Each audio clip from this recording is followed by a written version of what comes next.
It's Red Eye Radio. Gary McNamara and Eric Harley talk about everything from politics to social issues and news of the day. Whether you're up late or you're just starting your day, welcome to the show. From the Uniden America Studios, this is Red Eye Radio. Hello and welcome. He is Gary McNamara. I'm Eric Harley as we move into a Wednesday. Gary, how are you? Yeah, we're doomed. We are doomed. Yeah, we're doomed. We're totally doomed. Yeah, we're doomed.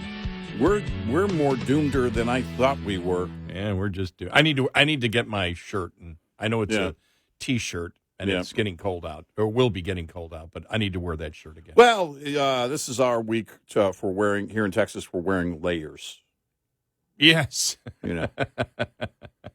So, you know. I was out, it was a couple of days ago, I'm going through all of my drawers that I have in the walk-in closet because it has all my, I still haven't got rid of most of my, well, I haven't packed away for a couple of months, my summer stuff. So I was searching. Right. It's like, okay, where are my sweatshirts? I know. I go through that every year. Like, I know I had some, right? Did I have some? I'm sure I had some. Yeah. You're not sure where anything is. It's I like, totally got to make a Goodwill run. You know what I mean? I got to donate some clothes. I'll do like a comedian Dusty Slay. It's like, you want a receipt for those clothes you're donating? No, I don't ever want proof that I own these clothes. I mean, look what I'm wearing now. His bit on that is so great. Yeah, it's I go through the same thing, and then it's like, well, why doesn't this fit me anymore? It fit me when I was in junior high. I don't get it. So I got to break out, and I was trying to think yesterday because, you know, I try and get my big coats ready because we're going to have a pretty hard freeze for a couple of nights in a row for our friends in the northern tier. We don't know what we're going to do. But I always try and keep, you know, gloves and everything ready in case something happens and I either have to get out in it or, you know, something happens with the house and I have to go make a repair outside or something. And I don't know. I don't know what I'm going to wear. So far, I just found a blanket. I think I can make a hoodie out of it. I saw that the Kansas City-Miami game in Kansas City will be minus something. Oh, my gosh. And that's not even the score. Well, I started thinking about it. The except for Friezola that we had. Yeah. What? What happened? What? I got my notice yesterday from my electricity provider. Okay. 5 days out. I saw the ERCOT thing where they put a message out. You know, probably we're all doomed. It's the same thing. Conserve during extreme temperatures. You know, I mean, it's ludicrous. In order to protect the grid. Now, we're expected to be for 2 nights in a row. Yeah. I think Sunday night, maybe like 13 degrees is the last I saw. And then on Monday, that's Sunday night, Monday morning. Then Monday night, Tuesday morning, like 11 degrees. Yeah. Your society is completely F word. Yeah, we are. If you're talking about the fact that you have to conserve when temperatures are like that. Especially in an energy production state like ours. Especially in the state of Texas, I know. Yep. I mean, I'm to the point, I have family members, friends, it goes on and on and on. But when you live in a state, you know, and the industry is, you know, whatever it is, you know, you're related to a bunch of people that are part of it and have been a part of it for years, for decades. I'm to the point, now this is what I know about oil production. I'm to the point where I expect Texas to create outside temperatures that are, you know, when a cold front comes through, that outside we could create it, you know, at least 68 degrees. We have so much energy available to us. You know, that's my stupid brain, yes. But the point is that we should never have a problem delivering energy to people's homes. with few exceptions, lines are going to go down if they ice up, right? We can bury them. In fact, I don't know if you saw this, the consideration to start burying more and more lines and go back. Well, you're not going to get that done in older neighborhoods. That would take forever. I don't know how many quadrillions of dollars that would take. But the idea is, in terms of delivering it, you should have few exceptions that the energy is unreliable in any given zone in your state, if you're a state like Texas. That shouldn't be the case. Again, if trees are going down and taking, lines down, or if the lines are freezing up and they're falling, okay, that's what was going on yesterday. My nephew, I was going to watch his, my great nephew, I was going to, can I say nephew? It makes me sound younger. My great nephew, I subscribe to the high school sports thing where you can watch his, games, even junior varsity. Yeah. Because he's on junior varsity as a sophomore. And so, my sister called me and said, it's not on. She goes, I don't know why. She goes, I've been sick in bed for the last couple of days. The grass is green. I have no idea what's going on. Well, hurricane-like winds. We're taking down power lines, and many of the power lines, so much of those neighborhoods, were built and they have outside power lines with trees very close to them. So it's like, and then I started seeing, when I went on social media and checked in with a lot of my friends, all their power was out. Yeah. And it's like, because you have above ground power lines. Now, in my subdivision that I live in, there are no above ground power lines. Everything is underground. Now, they started building my subdivision about 20 years ago. So almost everything where you see all the new developments, you don't see any power lines at all. Right. And so you're going to, we really have, living here, except for Frizola, and I think 2 or 3 times where the same transformer blew during the middle of summer, which was a few, and the last time was about 4 or 5 years ago, and it hasn't happened since. They must have got it right this time, but it was the same transformer blowing. I haven't had any power outages at all, except for the. Well, I'm in an older neighborhood, and I've had few, except for Frizola. Frizola was the one where basically everybody was in the same boat. Except for I had natural gas. A lot of people in our area didn't have natural gas. I never had a problem with natural gas or the pressure falling in the natural gas delivery at my house. Look, that problem was there were a number of things going that were working against us, including the state of Texas itself. They should have fixed their natural gas issue years before that, when they were aware of it. And they also, the whole wind and solar thing, we need to be able to build as a society protections against that kind of, and it just now to where last year the legislature in Texas started building protections against that after all these years. But we're still doomed. We as a society have to decide that we're not going to allow that from the federal government. We're not going to allow that kind of invasive policy that's going to control our lives and endanger our lives. Let's explain why we're doomed. We're doomed because we've created a system where we're subsidizing, where the federal government, the Democrats that wish to have wind and solar run an entire grid, which is impossible. It cannot be done. It is impossible. And for the fact that the taxpayers have allowed it to go this far, that's on them. Yeah, that's my whole point. Because this is strictly we choose this. Right. This is strictly, but it's strictly a Democrat thing. Republicans aren't. I don't know one Republican calling for all solar and wind. That came straight from the White House when Biden, got in power. We know that Obama was talking about the same thing, and Biden had to, throw in, was like 6 months into his presidency. Well, nuclear too, because the idiocy of even throwing that out shows you the childlike politicians that we put in office and the childlike liberalism that exists today because it's impossible. It can't be done. Yep. So what happens? As we have said, you destroy our economic energy and national security. You're committing economic, energy, and national security suicide. It's absolutely insane. And so when I got that notice today, I'm just shaking my head going, my God. And what's insane about it is, in the state of Texas, because of what the federal government has done, and the state governments can't stop it.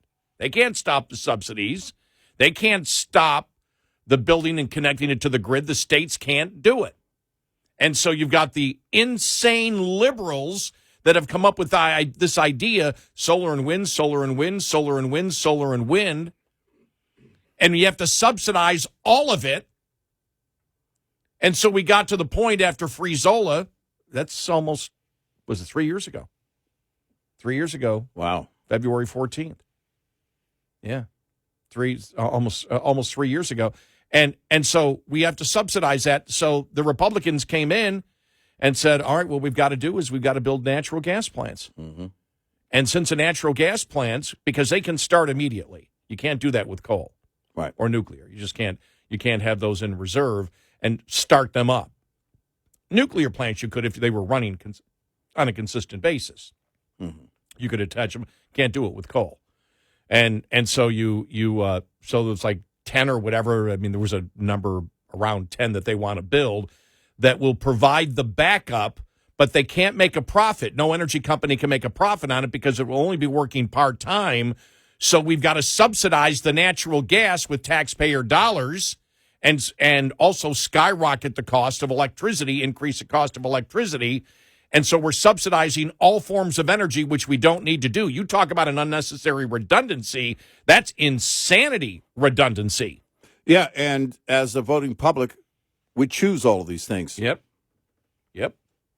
This insanity is strictly.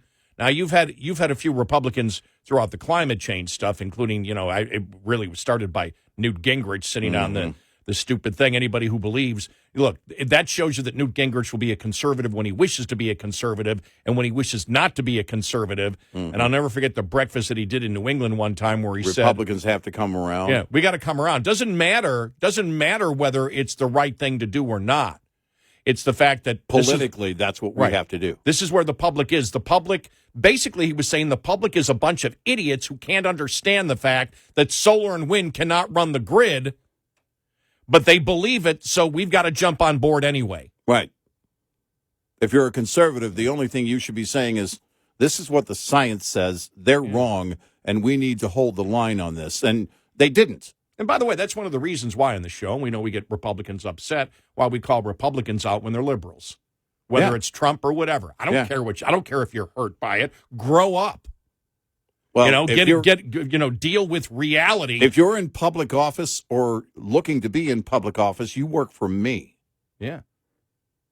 And you think I have loyalty towards a Republican who comes up with a stupid idea. I don't care whether it's Gingrich or Trump or Hawley or whatever. If it's stupid, it's stupid. And if you're going to go along with it, that's on you. Well, if you wish to practice political idolatry and go, oh, I believe that person is so great, and whatever they say, no matter how stupid, I'm going to go along with because I'm just, I don't know, a follower. Well, then join the Democrats. Get the hell out of the Republican Party. Go somewhere else. This is how we get to being able to vote by social media one day. Yes, we should be able to click the like button. Yeah. That's officially our vote. Because we don't. We decide that we're going to attach ourselves to something, and then we just ride the ride. Look, the anger should be with anybody, especially if you vote for that person, and they're acting the opposite of why you voted for them. That's especially painful as a voter, and you should feel that outrage. You should call them to the carpet at every turn, hold their feet to the fire every single time. Yeah, just insanity. But yeah, so that got me going when I got the notice today from my new energy provider. Yeah, I saw the thing from ERCOT, and it's like, okay, here we go again. Yeah. This should not be a thing. In Texas or anywhere else, by the way, it shouldn't be a thing. The voting public chooses this. Well, There's no reason. in the 60s and 70s, when I was growing up in Buffalo and we had snow that was 5, 6, 7, 8 feet. We had the blizzard of 77. Power was always on. Yeah, right. That's the incredible thing. This is easy. This is slam dunk. This is, well, it may not be rocket science. It is electrical engineering. But the fact is, we've got this down. We can do it. We know how to do this. We choose to commit energy, economic, and national security suicide. Mm-hmm. Every day. Like we always say, tell us where we're wrong. You can't. 866-90-RED-EYE. This report is brought to you by Shell Rotella. With advanced synthetic technology, is designed to help keep your rig running with more mileage and less maintenance. Starting and charging system-related issues are one of the most common causes of winter breakdowns. So when your batteries talk, it's important you listen. Knowing the warning signs that could indicate your electrical system needs attention can help you avoid getting stuck out in the cold this winter. Dim lights are an early warning sign that your alternator is degrading and near the end of its life cycle. Lights that are brighter than normal, on the other hand, can indicate your alternator is overcharging. Get a full electrical system check if you notice your headlights getting dimmer or brighter. Lines open for your calls. 866-90-RED-EYE on Red Eye Radio.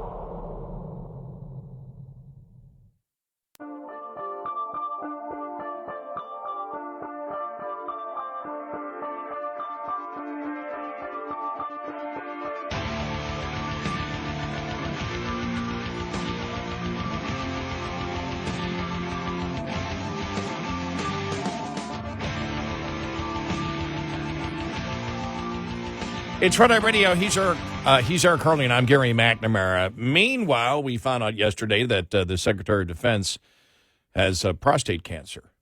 Right. And, man, that just, the focus on that during the press briefing, that was the vast majority of it. And they had trouble answering questions. Here's John Kirby yesterday being asked a question from Ducey. Thank you for all the detail on that. But more broadly, why should we believe anything that this administration tells us about anything ever again? I think we all recognize, and I think the Pentagon has been very, very honest with themselves about the challenge to credibility by what has transpired here, and by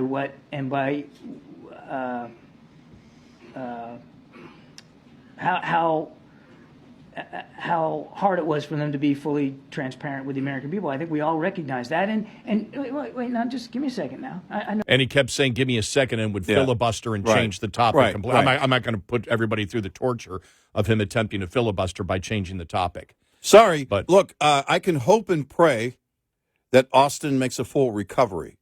And Absolutely. also, more importantly, recognize that in his position,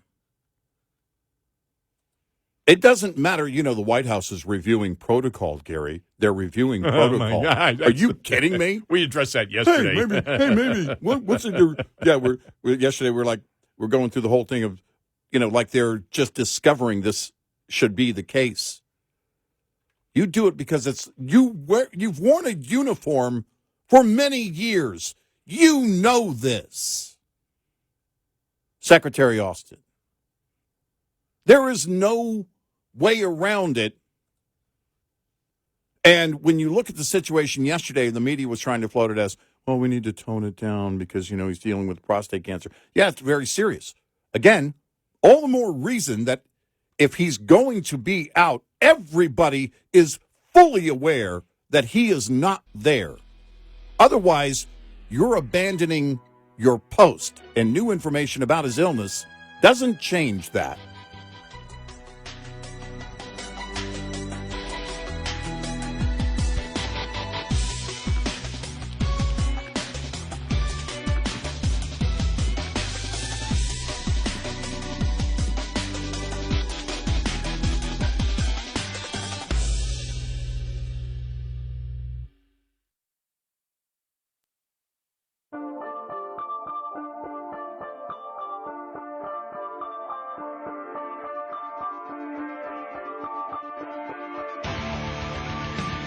You're listening to Red Eye Radio from the Uniden America Studios.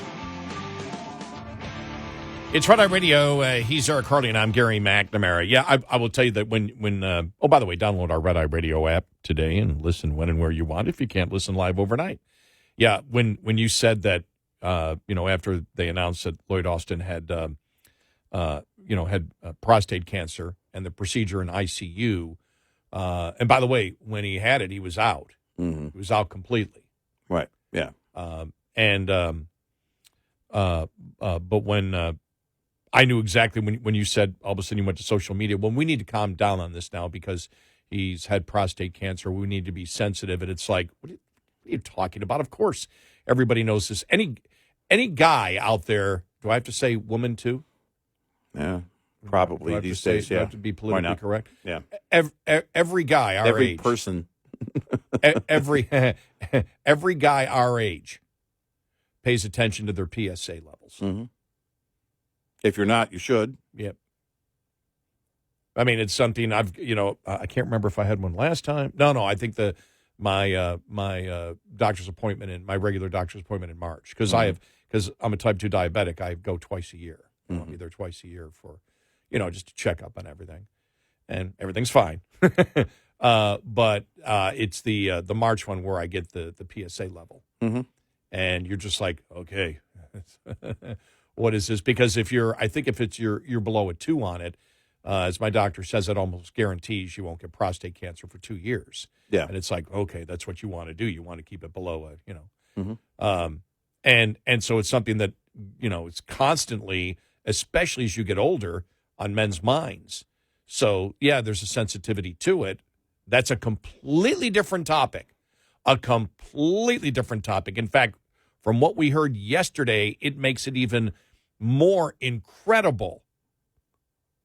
What in the hell is going on in the administration? Why would this happen? It makes absolutely no sense. Why didn't he feel the need to be transparent about it in that situation? That boggles my mind. Because the only answer I can come up with right now is that, well, his boss, the commander-in-chief, doesn't really care. So why bother? But there is no excuse. None. There isn't. New information added to this equation changes nothing. I can hope and pray for a full recovery for Secretary Austin and be outraged by him abandoning his post. And the fact that the administration didn't know he was missing. I got to find who wrote it. They said, with everything going on, with all of the troops being, it says, how wasn't there? They're not holding meetings right with everybody where everybody's in there every day with everything that was exactly going on that week. Where the heck where the heck is everybody in there in a meeting? Yeah. It's like, well, what kind of meeting are you going to have? The commander in chief is out vacationing somewhere. Right. He's on a beach getting sunburned. I mean, it is that bad. I think the Austin thing brings everything to a reality for many. Now, all of us that have been paying attention and understand it and have from the beginning. We're already there. But I think a lot of people look at this situation and go, how in the world does that even happen? And then you have reporters saying, but you called it elective. This wasn't really he had to have this. Well, that's a technical term. Yeah, Nobody gives a darn No. about the technical term. Right. People want to know the seriousness of what's going on. Right.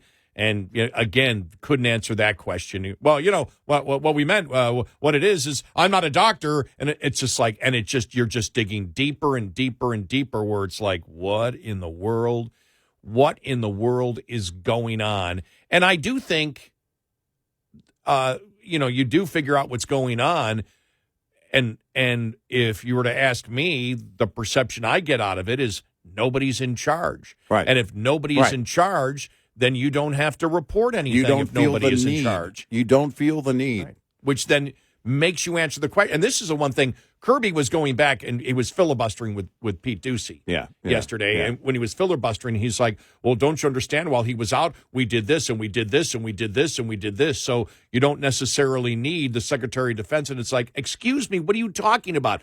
Are you saying that during this entire thing, when you were, because he was laying out everything that they were doing, and we did this, and we went after the militia guy, and we did this. So, there's a lot of things that we can do, still within the chain of command. And it's like, that's not the point. The point is, didn't anybody through all of this say, where's the Secretary of Defense? Exactly. Or is the Secretary of Defense now just a figurehead position? Right. I mean, that is the top. You're talking about all these military things. The top-ranking person in the Pentagon is the Secretary of Defense. Yeah. The Secretary of Defense is over the Joint Chiefs. Well, no, that's a good point. It's like them saying yesterday, well, look, the Pentagon doesn't really matter. We can do a lot of things from the White House. We don't need the Pentagon. I mean, that's basically what they were saying. We can get things done without him. You didn't even notice he was gone. It's stupid. This is the thing. We talk about not having self-awareness. When Kirby was doing that, I'm saying you're burying yourself deeper. Quit talking. What you're saying is we don't need the Secretary of Defense. Yeah. And while all these things were going on, don't you understand? All these incredible military actions were going on, and we were doing this, and we were doing that, and we were doing this, and we were doing that. All the more reason. And you didn't miss the Secretary of Defense, right? Nobody questioned. We're doing all these things. Anybody want to throw it by the Secretary of Defense? No, we don't know where he is. Nobody asked the question. Right. Where is he? Right. Nobody said, what's the opinion of the Secretary of Defense for all of this? Right. It's complete and total incompetence. But what I get out of it is the Pentagon says he's not in charge. Yeah. Nobody's in charge, right. So we just do and nobody we cares. And we don't even care that we missed it now. They're throwing out excuse after excuse. It's not a problem. That's the thing. This is a massive hole. Anybody with any critical thinking skills knows that it's a massive hole. And instead of saying, we missed something huge, we didn't miss a thing. That's what Kirby wants you to believe. It doesn't matter that we don't know where our defense secretary is. That's the Joe Biden administration right there. That's it right there. We talked about Rumsfeld when he went through a procedure where it was only local anesthesia. Yeah. Yet he signed his powers over. It was only a couple hours. He signed his powers over. He knew. Austin is 70 years old. I don't know what his blood work says, but he could probably lose a few pounds. The point is if he's going to be put under, there's always a risk. And I know that because I'm not 70. And every time they put me under for surgery, you know the risk. They tell you the risk. And if I were defense secretary, I would say, well, at this point, when I'm under, I can no longer be defense secretary, and everybody needs to be aware of that.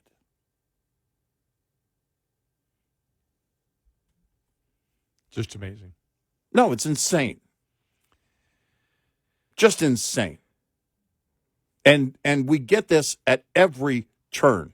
Tell me what is important to Joe Biden, aside from Joe Biden.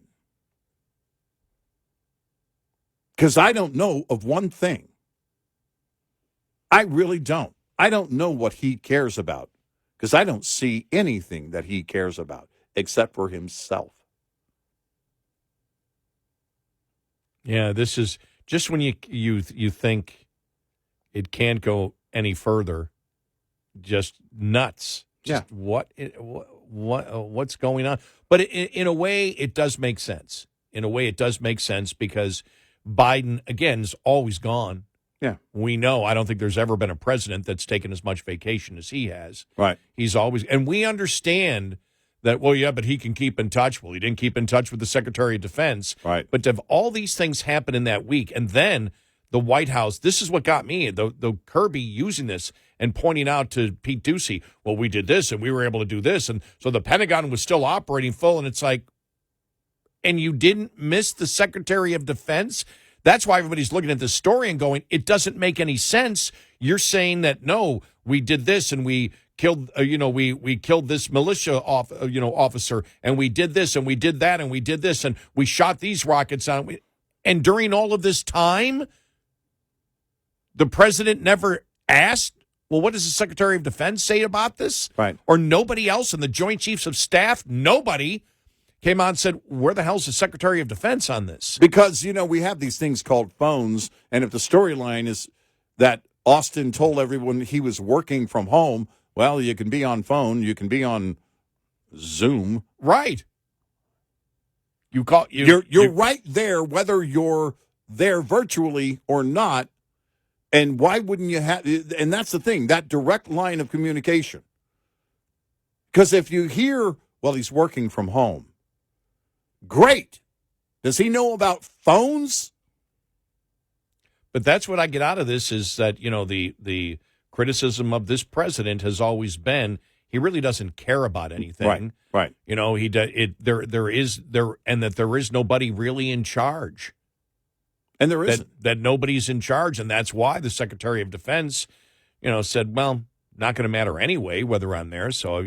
And nobody's in charge. And if you've ever worked in a, any type of industry, business, whatever, where there is nobody in charge, right? Well, then you don't have when the feeling is nobody's in charge, and it doesn't matter anyway if you tell them because they won't remember or won't care or whatever.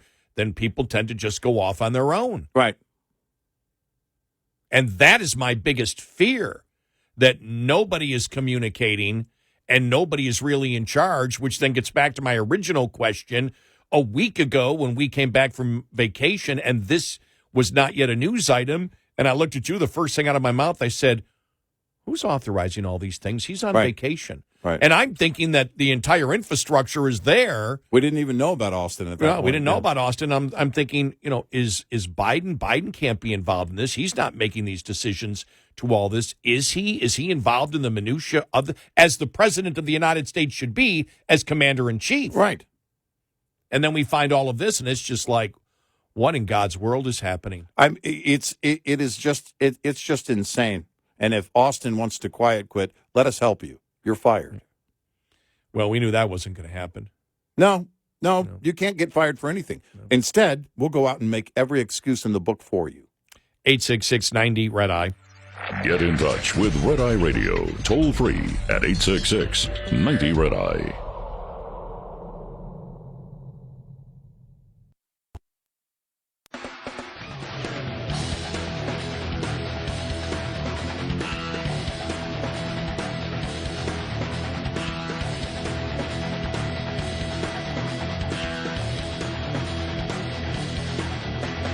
It's Red Eye Radio. He's Eric Harley, and I'm Gary McNamara. What in the world's going on in this administration and with the Secretary of Defense and the Pentagon? We go to Mary Kay in Virginia. Mary Kay, welcome. You're on Red Eye Radio. Hi, Mary Kay. Hi, thanks, guys. I'm starting to believe that Secretary Austin wasn't in the military. I mean, I was in for 30 years, retired as a colonel in the Air Force, but there's no way I would get admitted to the hospital without calling my boss. Yeah. That's the first thing I said to my doctor when he wanted to admit me for tests. Yeah. Got to call my boss first. You just didn't do that. Yeah, that's what I touched on earlier, Mary. What did you expect? Exactly. Yeah. It's what I touched on earlier, being an Air Force brat myself, fully aware and of this idea, and I touched on it earlier with Austin. It's as if he, because I said, look, he's worn a uniform for years. You know this. And if you don't know this by now, you have no business being defense secretary. Absolutely. Yeah. Absolutely. Yeah. And he's an important part of what they used to call National Command Authority. But for all I know, they don't have the nuclear football anymore either. Yeah. I mean, it's it's maddening. It's frustrating, and certainly from your perspective. And Mary, we thank you for your call and your service. Thank you so much, Colonel. Yeah, thank you. It is not when you look at something like this, it's not hard. It's in fact like turning on a light switch when you walk in the room. It's instinctual. You know you have to do it. You don't even think about it. You just do it. It makes me, in fact, more curious about this whole thing. I know. It makes me think, okay, there's something else going on. Because it doesn't make any sense. Because it doesn't make any sense at all.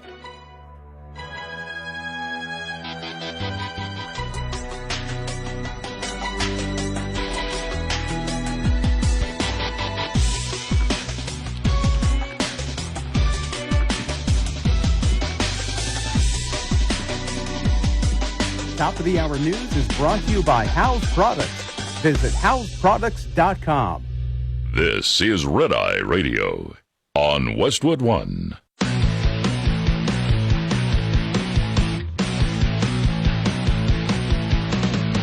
Now, it's Red Eye Radio. Gary McNamara and Eric Harley talk about everything from politics to social issues and news of the day. Whether you're up late or you're just starting your day, welcome to the show. From the Uniden America Studios, this is Red Eye Radio. All across America and around the world. Around the planet, Earth. Yes. And this country and everywhere, North America.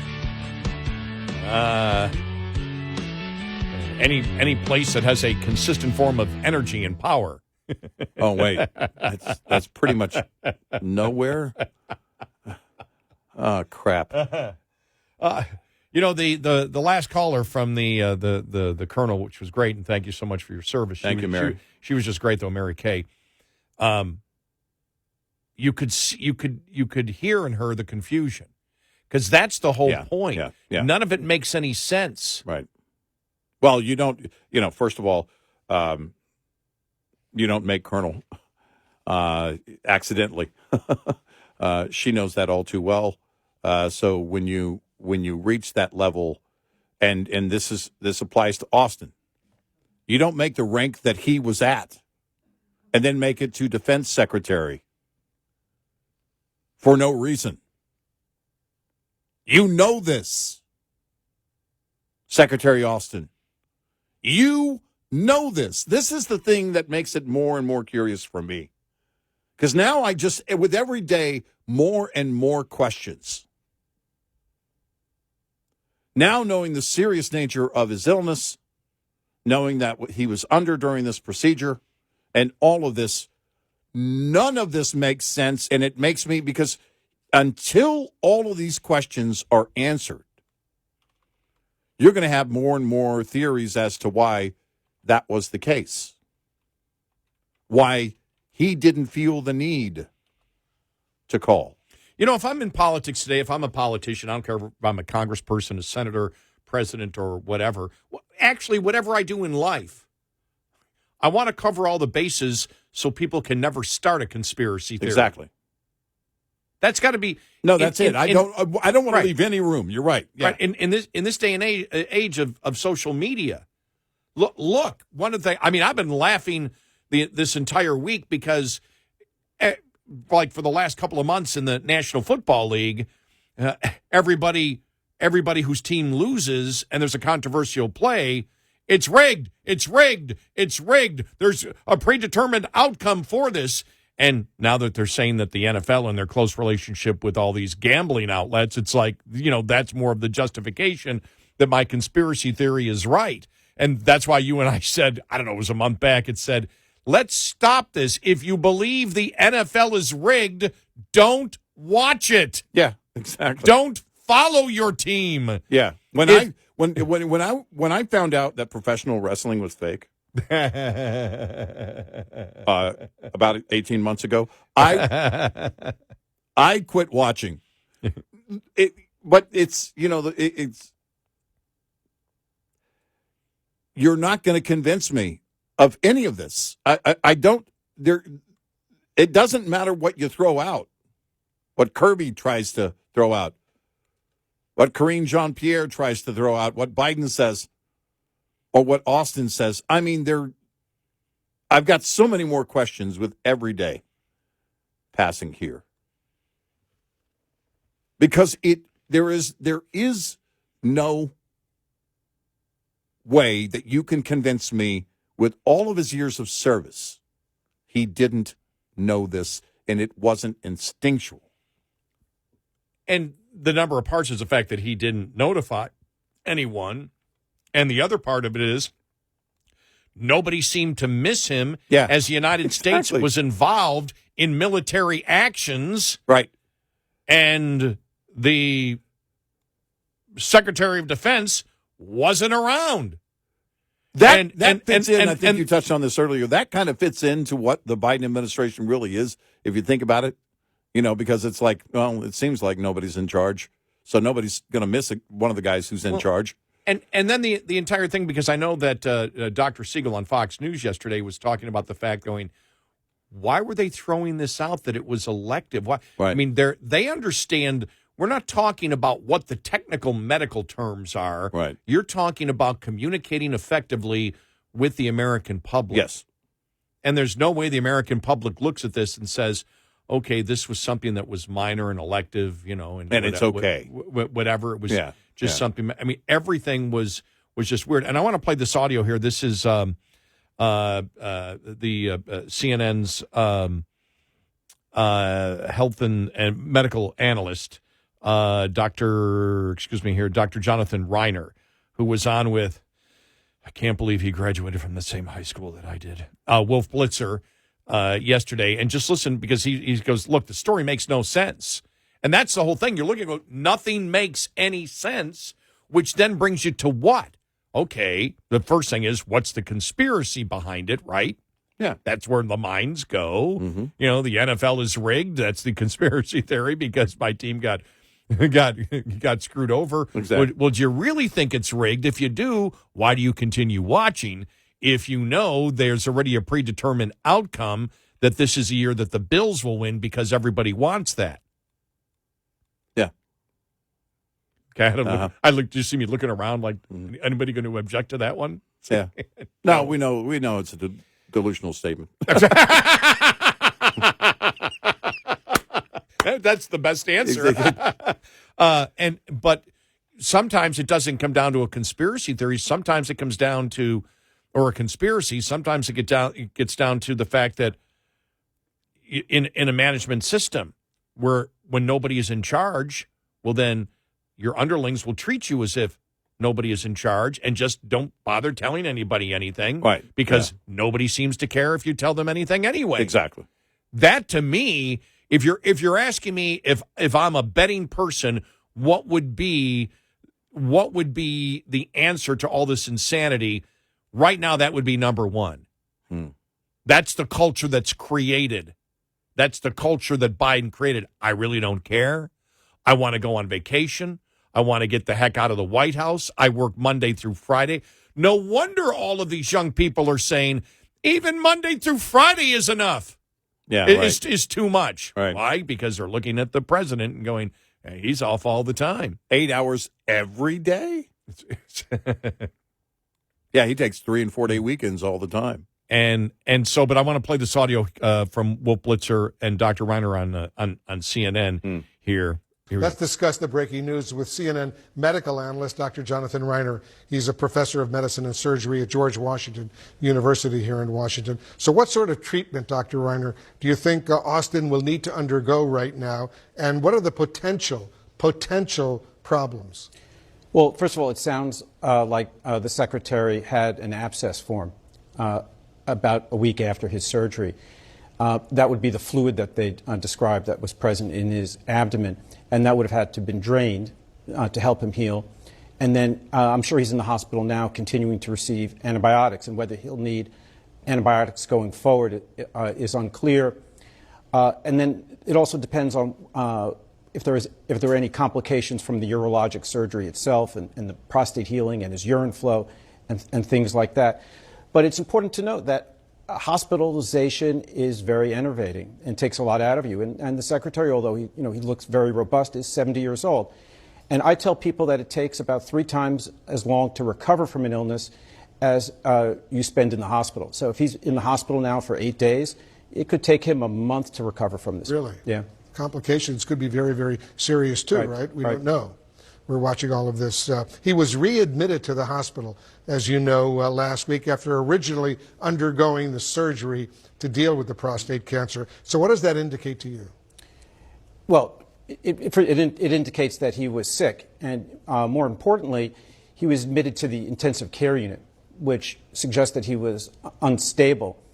And the story really starts to fall apart when you think about the Secretary of Defense in an intensive care unit without notifying the rest of the chain of command, because he would have been potentially unstable. He would have been potentially on pain medication that would have made it very difficult for him to make complex recommendations in a time of a national crisis. So that piece of the story is very hard to understand. Well, you have a lot of experience in this area. Do you think he'll be able to fully perform his duties while he's undergoing this treatment?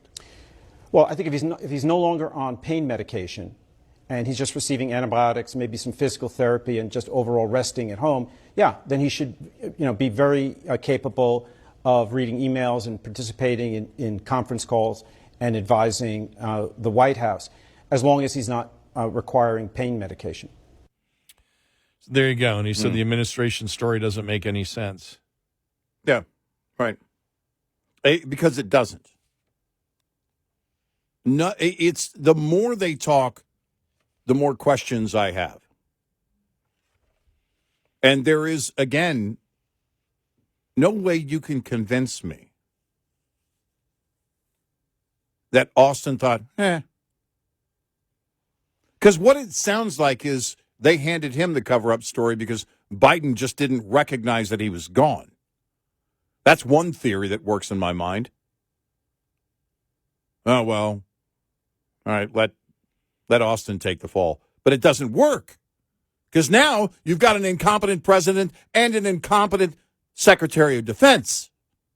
You know, when we talked to earlier Colonel Mary Kay, who gave us a call, and you could tell that she was shocked by it because you understand, especially when you're in that position, and you talk about, the chain of command, advisors, to the president, nuclear protocol, everything that goes on, there, and he knows it.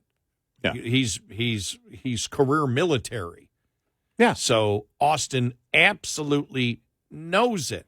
He knows exactly what's going on. And when you get to that position and you are that long in the military, you understand when you're at that position, well, sorry, my privacy of a medical condition, I give that up.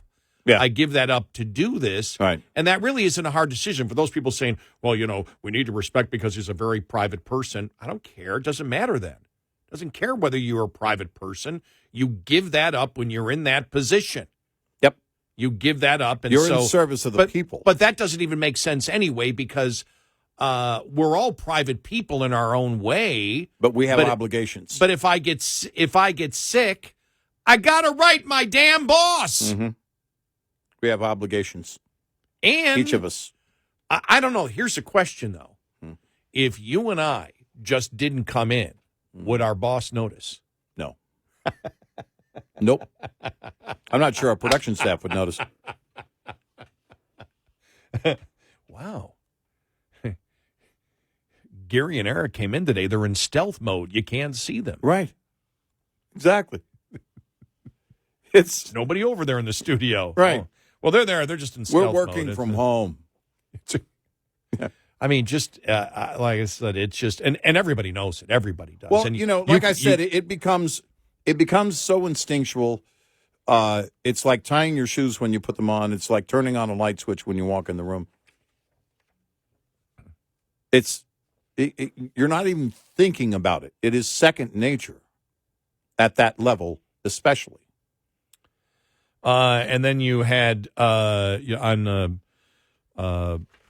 Dr. Mark Siegel stated that the Biden administration is still not being straightforward about Austin's treatment because he underwent major surgery that really can't accurately be described as an elective procedure. Right. Siegel said, I think there's more going on here. Even now, I'll explain. First of all, Secretary Austin should have come forward because 2.5 times more black men get prostate cancer than white men, and 2.5 times more die.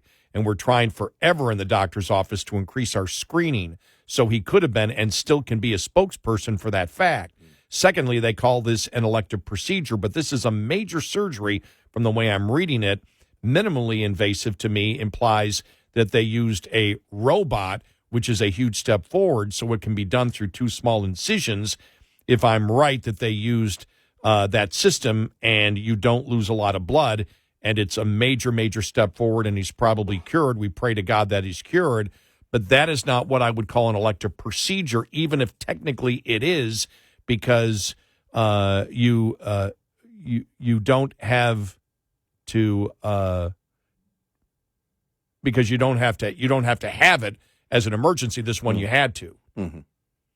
People think of nose jobs as elective or something like that. He goes, this is elective technically, but I think it's wrong term to use, and minimally invasive implies it's minor when actually it shows biotechnical advances that we can do now. Well, when you talk about the threat of an infection after a procedure, anybody who's had any procedure knows, even minor procedures, and his original procedure wasn't minor, and this was not minor.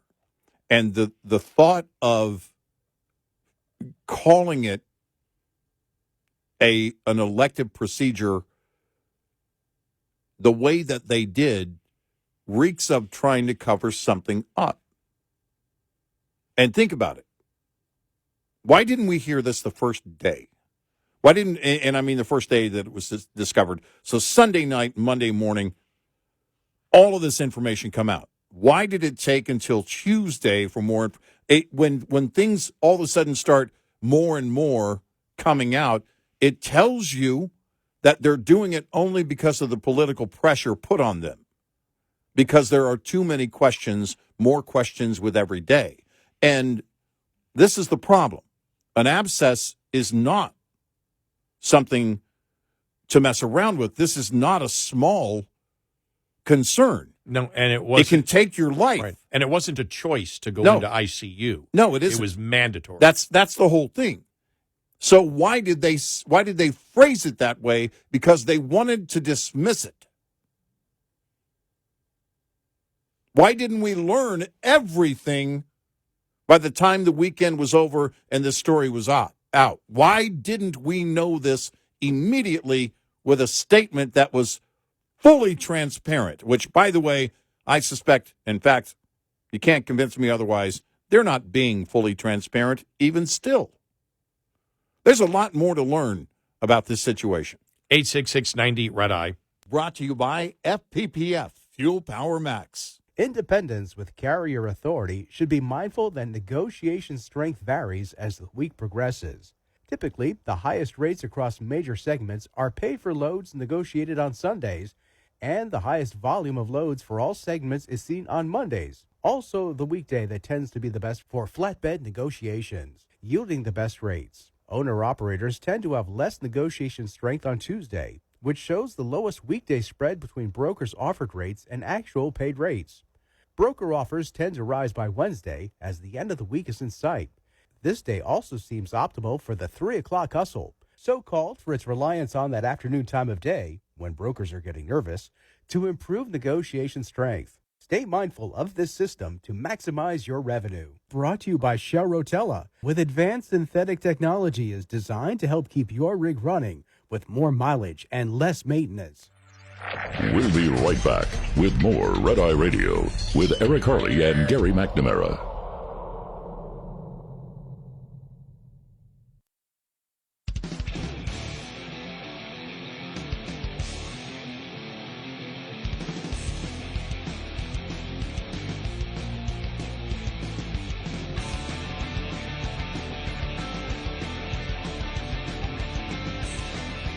It's Run Radio. He is Eric Harley, and I'm Gary McNamara. Good morning.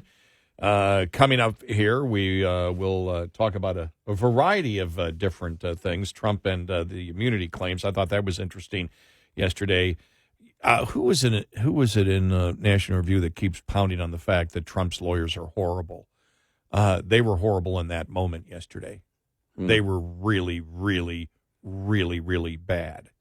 And this is when, he's claiming he has immunity from prosecution, for the January 6th stuff that they can't even attempt to prosecute him. Now, there is no case. Yeah. But that's not what they were arguing. It's whether he has immunity from everything, and we'll get to that coming up.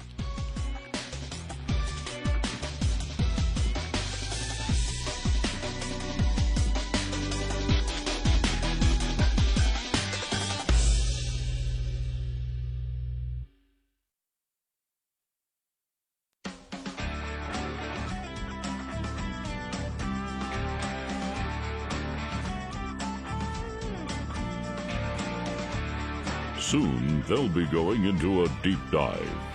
Make time. Red Eye Radio. And he's Eric Harley, and I'm Gary McNamara. Welcome and good morning. Thank you for being here this morning.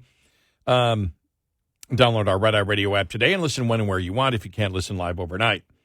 All right, I just thought this. It was sort of cringeworthy yesterday, the lawyers, and this is Trump going to court to say he has immunity from prosecution because everything he did was an official act, which is true. You have immunity from prosecution if something was an official act. Right. For example, if you I'm giving this example because it flows right into the hypothetical that the judge brought up. If Trump tells SEAL Team 6 to go, kill a terrorist, and instead they don't kill the terrorist, the SEAL Team 6 murders civilians, executes them in execution style. By the way, this is all hypothetical now. Civilians and not the terrorist target. Clearly a war crime. Could Trump be held responsible for that? No. As his official act was to send soldiers to fight. If the soldiers do something wrong, he can't, this is part of his normal duty. He can't be sued in civil court either. Right. Saying, okay, but it came from you. The judge asked the question, and he did not bring, that's my hypothetical of an official act of a president that you might be able to sue in the private sector. If you understand, at least from the civil point of view. One of the judges then asked, well, what about if SEAL Team 6 went out and killed his political opponent? Would he still have immunity from prosecution? And the lawyer said, yes, because he hasn't been impeached and convicted, and that's what the Constitution says. The Constitution doesn't say that. Right. You don't have to be impeached. In fact, if you went out, if you were president of the United States and you assassinated, however you did it, whether it was through SEAL Team 6, we'll use that for an example, that because you SEAL Team 6 and they agreed to murder somebody for you and you directly used them because however you got them to do that. And, of course, that's not going to happen, but these are all hypotheticals we're dealing with. If you said, yes, you go out and do this and I'll pay you for it. Mm-hmm. Well, no. It wouldn't matter whether Congress impeached or convicted you. You could still after you're out of office, most likely. But the thing is, if that was proven, you would be out of office. So all this is hypothetical. Yeah, if you went and did it, you would. Right, exactly. There is a political price that you could pay, if not a legal price. But what I think is that the lawyers walked into the trap of making Trump sound like a radical. even though Trump didn't say it, his lawyers said it. Oh, Trump believes that he can go out and assassinate his political opponents, and he shouldn't be held responsible for it. It's like they walked right into that one. Yeah. Because I would have said, well, Judge, we disagree with your hypothetical there. Of course not, because if he got SEAL Team 6 and that was the orders that he put out to kill his political opponents, that would not be that would not be in any way any type of, normal duty of the President of the United States. But that's not what's going on here, and whatever argument you bring up, I'm not going to give their argument for them because I don't know what they would have said, but no, when it comes to Jack Smith, he's trying to prosecute crimes that don't exist. There are no crimes that exist. And what, when we talked to you about why this shouldn't be going any further, that everything that he did that day was his normal duties. And in his normal duties, he did not commit a crime. That's how they should have argued it. I have no idea why they decided to go in that direction that they did. But it plays right into the hands of the left and the media, because that's what you saw. Yeah. Yeah, that was the story yesterday. On this. And it's Trump. Trump believes he can kill political opponents and he can get immunity from prosecution for that. Well, he didn't say that. His lawyers said it, but it doesn't matter if his lawyers say it. He says it. Horrible. I mean, just horrible. Yeah, why would you ever even float that? Why would you ever even approach it? Just horrible. I mean, I can't. When I saw that, I went, what a bunch of idiots. Seriously, what a bunch of idiots for making that statement. Mm-hmm. Because now they're going to pound on that over and over and over and over and over and over again. Yeah. It's interesting when Andrew McCarthy wrote on this. He posted it just a few hours ago. The High Court's default position is that if one is claiming a constitutional right or privilege, it must be rooted in the text of the Constitution. In his closing paragraph here. I don't know why you would use why you would go down such a weak path as a defense lawyer. When you don't have to. It was absolutely unnecessary. Yeah. It's not. Tell me what the play is. Tell me where you thought you were going to get favor. You were going to gain favor here, where you had any leverage with this. I don't see it. And it makes any potential jury for the bogus charges, I believe, from Smith, right? Especially on January 6th. Well, you turned it into something that it didn't need to be. That works in favor of the prosecution. Yeah. I don't get that at all. Neither do I. How much are you paying these people? Too much. Way too much. I'm like, wow, that's horrible. And I'm like, well, there you go. It's going to be all over the place. But then again, Trump doesn't do himself any service. I mean, to even get into the conversation as he did when that story came out yesterday about, there could have been a negotiated solution to the Civil War. Why the hell are you even involved in that? I don't care what the question was. It doesn't matter. You don't need to discuss that. Right, don't need to It's discuss not relevant. Stick to those 5 or 6 issues that you can win on. Don't start saying you could have, imply you could have negotiated a solution to the Civil War. Right. Because there is no correct answer to that. None. And people are like, who does he think he is? I mean, it just, so much of what he does, he creates so many of his own problems. Yeah. What was the other one? Oh, that he hopes the economy crashes.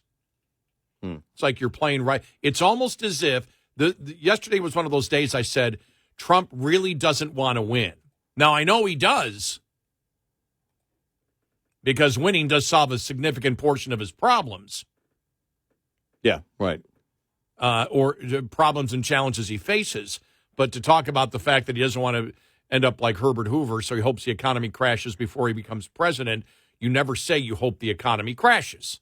Right. You don't say that. Right. I wish we weren't in this situation. Yeah. And I have a plan to get us out of this situation and do what I was doing before. Yeah. And unfortunately, it may come to the point because the economy is so bad that it crashes when I become president. But understand that it came from the policies of the last administration. I'm doing this all dang ad lib. Well, here's the thing: is that it's real simple to do. There is no, it's a simple equation. American families are drowning and will soon be drowning in debt if they're not already drowning in debt. Think about the situation that we're in right now with the all-time high credit card usage. People blowing through their savings, now maxing out credit cards, and the unfunded mandates that are going to hit a wall within the next, think about this, the next 8 years. That's not that long. That's a 2-term presidency. And these are massive problems, and you should be focused on those problems. There's a handful of them every day. I can't stop. I might not be able to stop a recession that's coming because it's too late. I can get us out of it. And I will. Yeah. You don't even have to go into the details. We're going to expand the economy so that people have greater buying power like they did before during my first term. We're going to make sure you get your buying power back in spite of everything that's happened. We can make that happen. And I'll do it as president. I will bring my party together because we're going to win the House, the Senate, and the White House. And we're going to make big things happen so the American people are not feeling the pain they're feeling right now. And we're going to do everything we can to keep this from happening again. We're going to secure the border. We're going to bring relief to all of these major cities who made poor decisions. We're going to go in, and we've got a plan, and we'll fix every bit of it. It's not that hard. No, it's not. And yesterday was not a good day, rhetoric speaking. Mm-hmm. But the worst was really, I thought the worst was really the lawyers. That was really his lawyers. Because you're just handing prosecution a gift. I know. And the media. Yeah. I mean, the media is going to do what they're going to do anyway. But why hand them more? Yes. As soon as I heard that, I saw the headline in my head. Yeah. Trump says he can murder political opponent and get immunity from prosecution. Right. What? And not even understand the context of what it was done. It was his lawyers arguing a hypothetical point from the judge who asked the question. Exactly. But you don't. But I said you're not going to see that. You're simply going to see the headline. That's just the way it's going to play out. And I'm just you don't even approach it. Like his lawyers are idiots. You don't even approach it. No. And because if a judge, whatever the judge proposes in a hypothetical, you rephrase. It's just like we said about the debate stage. You redirect.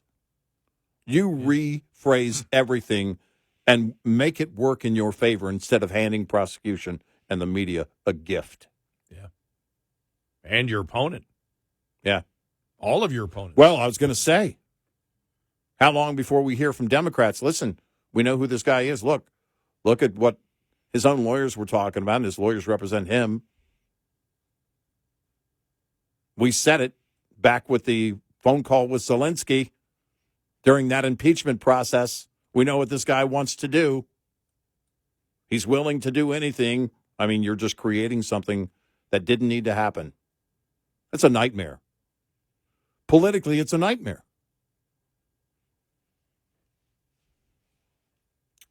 Yeah. And you pay these people. I know. And you pay them a lot of money. Well, I guess the campaign pays them. Yeah.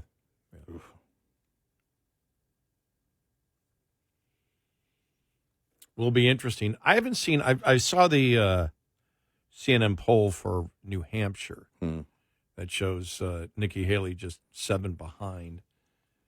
Yeah. I was looking at some yesterday. Is that a new one? Is the CNN? Yeah, the CNN one. All right. I'm looking for Iowa here. Is there any latest? I saw Iowa. I didn't see anything. Okay, yeah, Did something come out yesterday? Trump 43. Oh, wow. That's down considerably.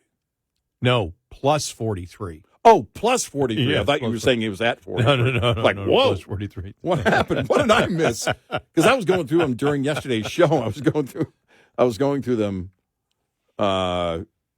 especially Iowa, which is coming up on Monday. All right. 866-90 Red Eye. We'll be right back with more Red Eye Radio with Eric Harley and Gary McNamara.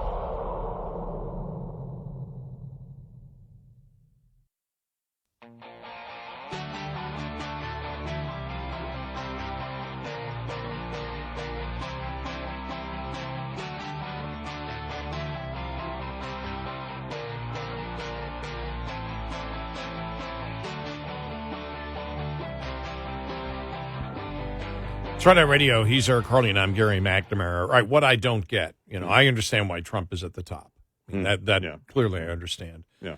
Why he's at the top. I have no idea, why, Nikki Haley is so popular. I just, unless she got, within the Republican Party, unless she got popular because you had Republicans see, okay, she has a better chance of winning. Yeah. But when I see these polls where Chris Christie is over DeSantis, that is what confuses me about where the Republican Party is going. Yeah. Because if I don't get that at all. if you take the unique situation of Trump and everything, the indictments and everything, people that voted for him and think he got screwed over and everything else. But if you look at DeSantis just as a candidate and what he's done to Florida, he wipes up the floor with everybody else. Yep. In fact, on the issues and actually being able to perform in a state, which is not a country. It's not the country, it's a state. I don't know who can beat him. Right. On the substance of what he actually accomplished. Right.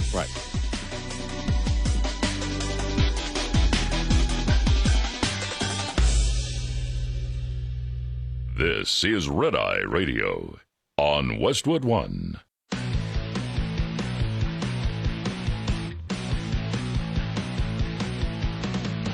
Now, it's Red Eye Radio. Gary McNamara and Eric Harley talk about everything from politics to social issues and news of the day.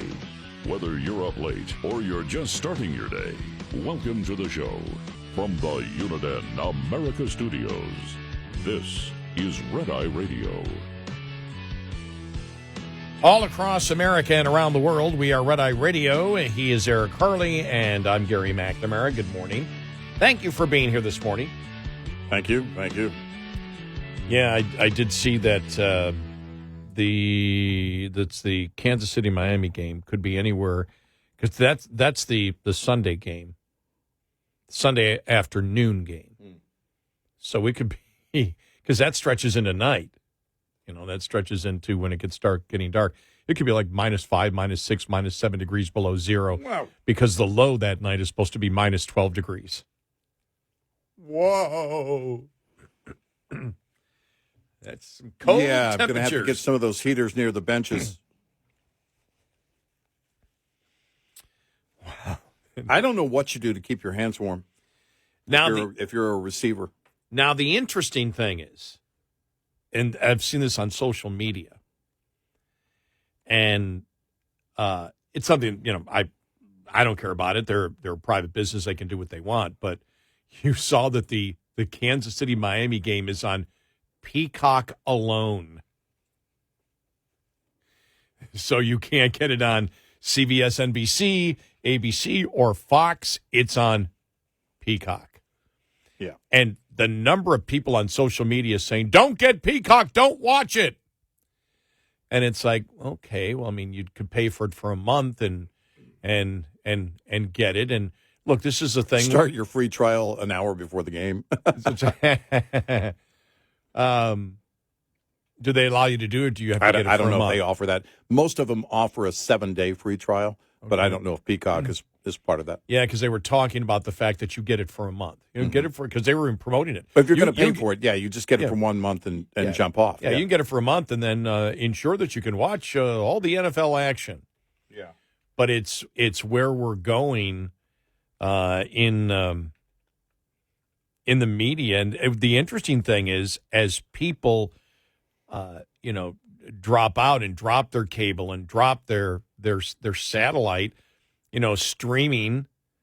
As we know, I mean, at the end of the month, there's going to be a different level of Prime, Amazon Prime, if you don't want commercials or if you want fewer commercials. Yeah.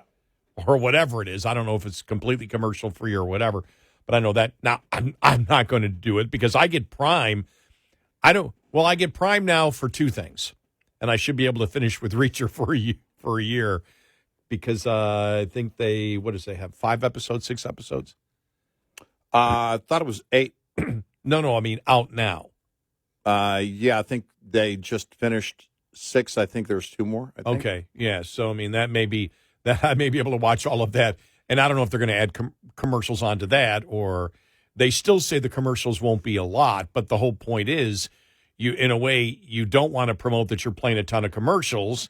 But then again, if you're going to giving people the incentive to buy it, and they don't like the commercials, that's the way to do it. But everything in sports now, as I mentioned, on January 1st, I remember nothing to do that entire day, and I went, wow. Well, let me see. Probably there's going to be this will be on, and there'll be the outdoor hockey game will be on. Plenty of football, and there was one football game, one college football game. That was it. Yeah, it was a Tennessee game. That was a blowout early on. There wasn't any. Think about that. New Year's Day and no sports. Now I'm okay with it because it's like, well, I made my choices. I dropped everything. And that's the way that it runs, and they're private enterprise. It's private enterprise, and you can do what you want. And I, as a consumer, can sit there and say, well, yeah, okay, I sort of want that, but, I sort of want a lot of things, but I'm not going to pay for it. Mm-hmm. What I find interesting is the public infuriated that a playoff game, that you have to pay for it, and that's where it's going. Oh, and the people are just furious. Well, I hope they're happy with their low ratings on Peacock. You know what they paid just for that game alone? $110 million for a wild card game. Wow.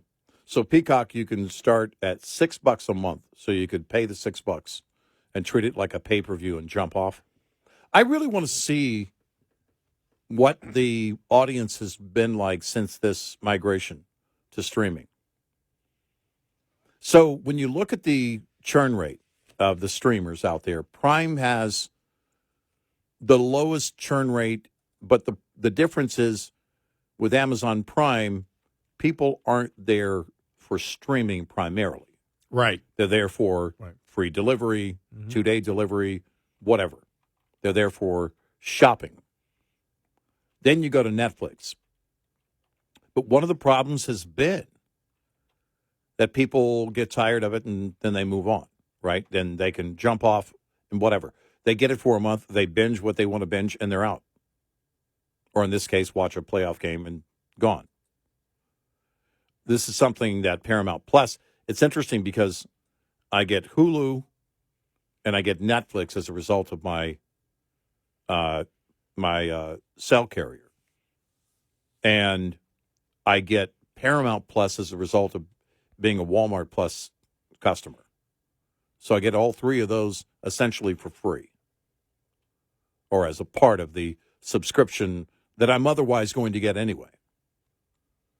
I'm going to have that. With Prime, my household is always going to need that, or the benefit so far versus the price is still there. And paying for Prime on delivery. I don't watch that much on Prime if a newer movie comes out and I want to rent it, or I purchase it. That's one thing. But I really don't do that very often. It's now down to literally a few times a year. Thursday Night Football on Prime was up 24% during their second season. Still down from Thursday Night Football that was shown on Fox and the NFL Network, Yeah. it was averaging 12.9 million, Yeah. but they still averaged 11.86 million. Mm-hmm. And so, look, And that's one of the unique streamers, again, that where those subscribers have a different purpose. right. We're not. I don't have Prime for football. Right. I don't think I've ever watched football. Right. I'm asleep when the Thursday night games are on anyway, but I only have Prime. I have Prime for the delivery and reacher. Right. Exactly. Yeah, that's pretty much it for delivery of things. And I got to be honest with you. Now with so many companies that can deliver things where you can get it, there's a greater competition with Amazon. And all right, on certain Amazon things, I can order things during this show, and I've done it before. I've ordered things during the pre-show meeting that were on my porch, either by the time I got home or a few minutes after I got home. By the way, it's always weird because they're almost always in their personal vehicle, not an Amazon Prime van. When at 5 or 5:30 in the morning, someone comes walking up to your porch, I'm always a little cautious. But I look at that, and at some point there will be that threshold where I'm thinking, I'm not going to pay that per year. It depends on how much shopping I'm doing. With Walmart Plus, which I don't know, what is it, $10, $12 a month, whatever it is, that you pay for. You get reduced gasoline prices. You also get, some delivery benefits. But the fact of the matter is that there is, this cost-benefit analysis is going on with every single family. The streamers that are only streamers, this is why you have Warner Brothers Discovery Group now looking at taking over, at buying out Paramount Plus. Knowing John Malone, the way he's talked about scale and comparing everything to Netflix, and when they went wide on streaming and got away from the mail-out DVD thing that they were doing, I wouldn't be surprised if they make a move one day for Disney. That would be your ultimate goal, is to have your massive library catalog of entertainment under one house. Then you could charge people. I don't know, what do you charge when you've got everything that basically cable could deliver back in the day? If you theoretically, if you reach that point, I don't know what the price point would be for the consumer, where they would be, the highest they would be willing to pay. But this is the problem for all of them. Netflix, I think soon, Amazon, because they're raising prices. But it's okay. Do I get that benefit versus the cost? Paramount Plus just has been struggling since day one. And those are the things that, you have to look at. And now with sports, Mavs owner, soon to be minority stakeholder in the Mavs, Mark Cuban, when he talked about the sale of the Mavs, talked about how different it is because the money is different, because so much has moved away from TV. Free access is everything. It's interesting that I heard Nate Bargatze talking about this on his podcast recently for comedians. A lot of comedians have so many irons in the fire. You can get this and you can get that. And it was important for him, he said, as a comedian, he thinks it's important. And I think you can apply this to any product to make it accessible as possible. You don't want everything behind a paywall. We've seen that with newspapers. We've seen that, everywhere we turn, everybody wants, you need to sign up. Everybody has a plus. By the way, Red Eye Plus launching February 1st. More details on that coming up. There won't be anything included. We're just going to ask you to pay for it. Well, when you look at Peacock, to get back to the NFL here, their first game that they ever did was a couple of weeks back when it was the Bills and the Chargers, and that drew on Peacock because you can't include the home, you can't include LA or Buffalo in that because that was like 1.12 million. So they averaged a little over 6 million. 6 million to Peacock, and they say that Peacock's only in 28 million homes right now, and so. But look, when you look at the NFL right now, the NFL, if you look at the stadiums being built, it's think about this. Whoever thought that you would get to the point where NFL stadiums would be going in reverse and not really caring about the number of people that would be at the game, but instead making it building smaller stadiums and then charging more with seat licenses. But then when it gets down to it, they realize that we're a multi-billion-dollar business, not because of the fans in the seats, but because of the television and the money that we make from the television. So if you have, for example, the money you make per, if you make $110 million for one game, as they're making for the playoff game, I don't know what they would make from a normal wild card playoff game. What the NFL, because that's the NFL's cut from it. Yeah. Right. I don't even know if it'll bring in $110 million, to Peacock. I don't even know. I mean, it could be a loss leader. But the fact is, what do they pull in? If they pull in normally $50 million and then it's $110 million, do they really care how many people are watching? Right. Now you look at it and you say, do they get too big for their britches? You look at it, and does the NFL ever sit back and say, we did see a reduction of audience. Remember 2016, the Kaepernick thing, 2016, 2017, and it was significant. Remember, at times the NFL was down, 17, 18%? Yeah. So they know that's a possibility that could happen, and you notice they got rid of the radicalism after a year or two. That was gone, to the point where I saw at a game the other day in the end zone that little stickers that in the end zone said "Stop Racism," and so it was really great to see that the NFL was going after the Democrats and their identity politics. Yeah. But the profile of it is a lot smaller now. But they just care about the cash that's being brought in, and the NFL is without question, it's TV driven. That's where the real big money is, which is why, they want to go, which is why they're going to Brazil, which is why they're going to Great Britain. Do they really want a franchise over there? Probably. Do the teams want to be traveling there? No.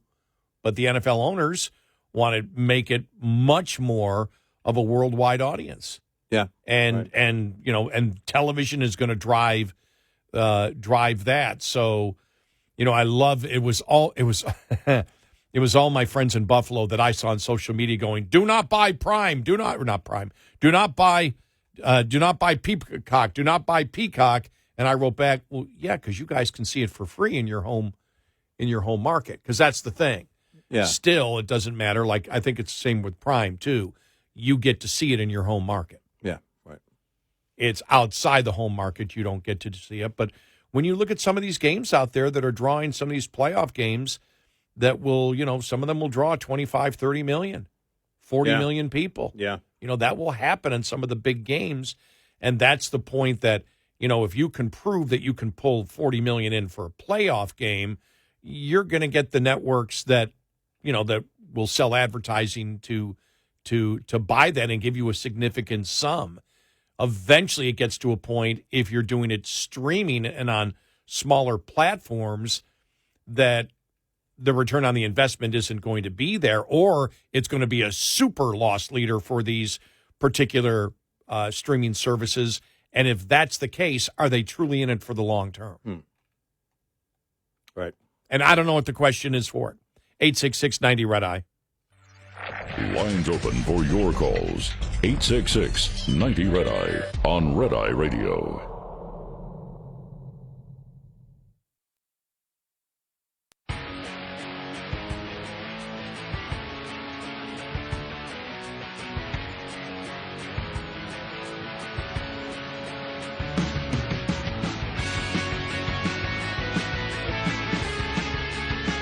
It's Red Eye Radio. He's Eric Harley, and I'm Gary McNamara. So the left sort of died down.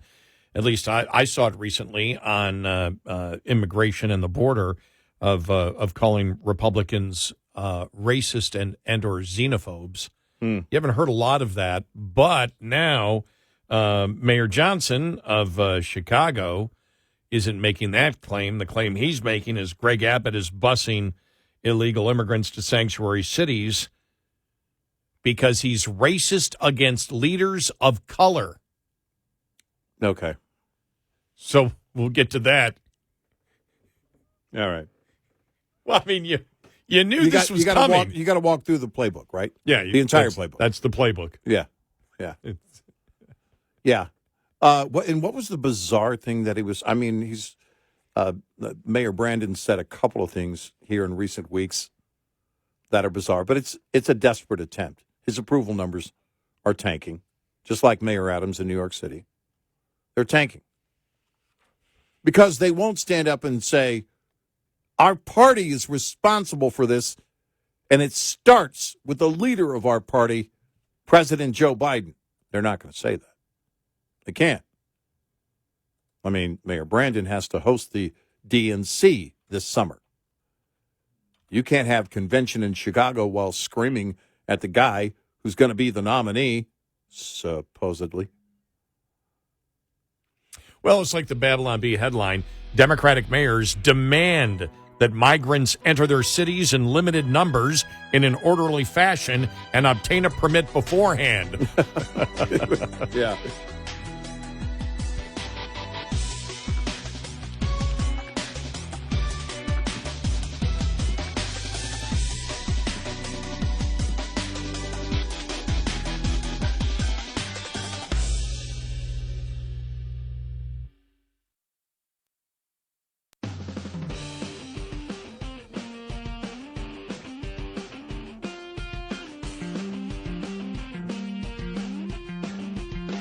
You're listening to Red Eye Radio from the Uniden America Studios. It's Red Eye Radio. He is Eric Harley, and I'm Gary McNamara. Yes, so Chicago Mayor Brandon Johnson went after Texas Governor Greg Abbott during a recent MSNBC interview with who? This is the whole thing. It's like with Al Sharpton, the biggest race baiter out there. I mean, and I don't know. I mean, it's a lot of. If you're younger than us, do you know the history of Sharpton to begin with? No, you know, really. No, that's a good point. The Tawana Brawley hoax, Yeah, right. should have ended him in the national media forever. Yeah, because that was a complete hoax. right. Her attack by white people, which never happened. And he represented her, and people believe he knew that. Right. In fact, he was charged with, he lost a defamation lawsuit, did he not? Remember, other people paid it for him. Yeah, yeah. Yeah. MSNBC host Al Sharpton complained to Johnson about the ongoing crisis of illegal immigration and its effects on cities, arguing that it puts a tremendous burden on Johnson and other Democratic mayors. I might add, many black mayors have been the focal point of this. In fact, on Thursday, New York City Mayor Eric Adams filed a $700 million lawsuit against 17 charter bus companies who transported migrants from Texas. What are your thoughts about the case? Sharpton asked him. Johnson responded, "You're absolutely right about the intentions of Governor Abbott. He is attacking democratically run cities, and particularly cities that are being led by black leaders or leaders of color. This is unconscionable. I mean, it's very raggedly approached, and quite frankly, it is not only reckless and raggedy, but it is evil-spirited." Well, as we've talked about before, if you look at New York, the vast majority of migrants who have gone there went under transportation from the federal government. Right. Johnson's words, by the way, drew ridicule from numerous prominent political figures.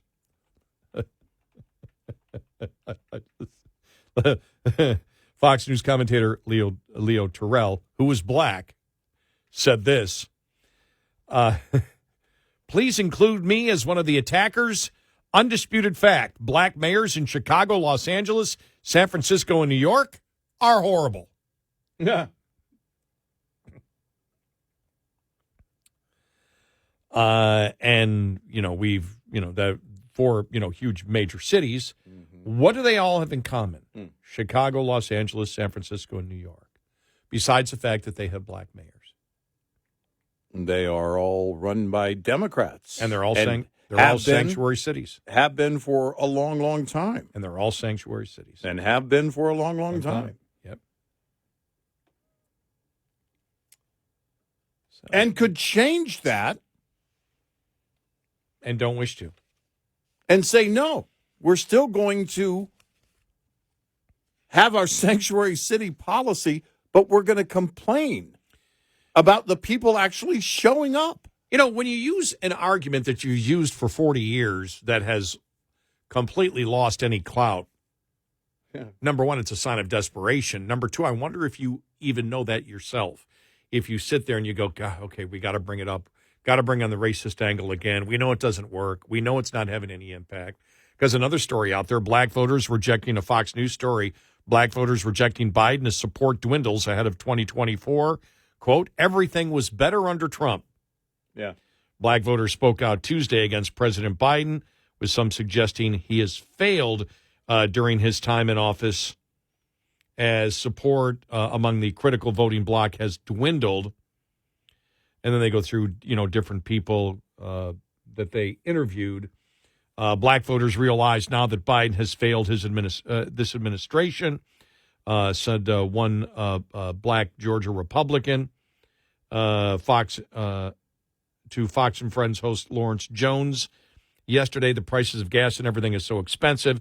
And I spoke with some of the black voters yesterday, and they said that everything was better under the administration of Donald Trump. Yeah.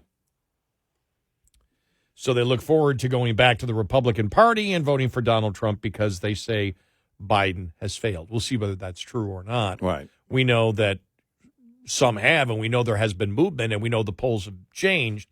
We'll see what the polling is, because for the majority of elections over the last 20 years, where I have seen before an election, the support for Republicans before the election is always greater than the actual result.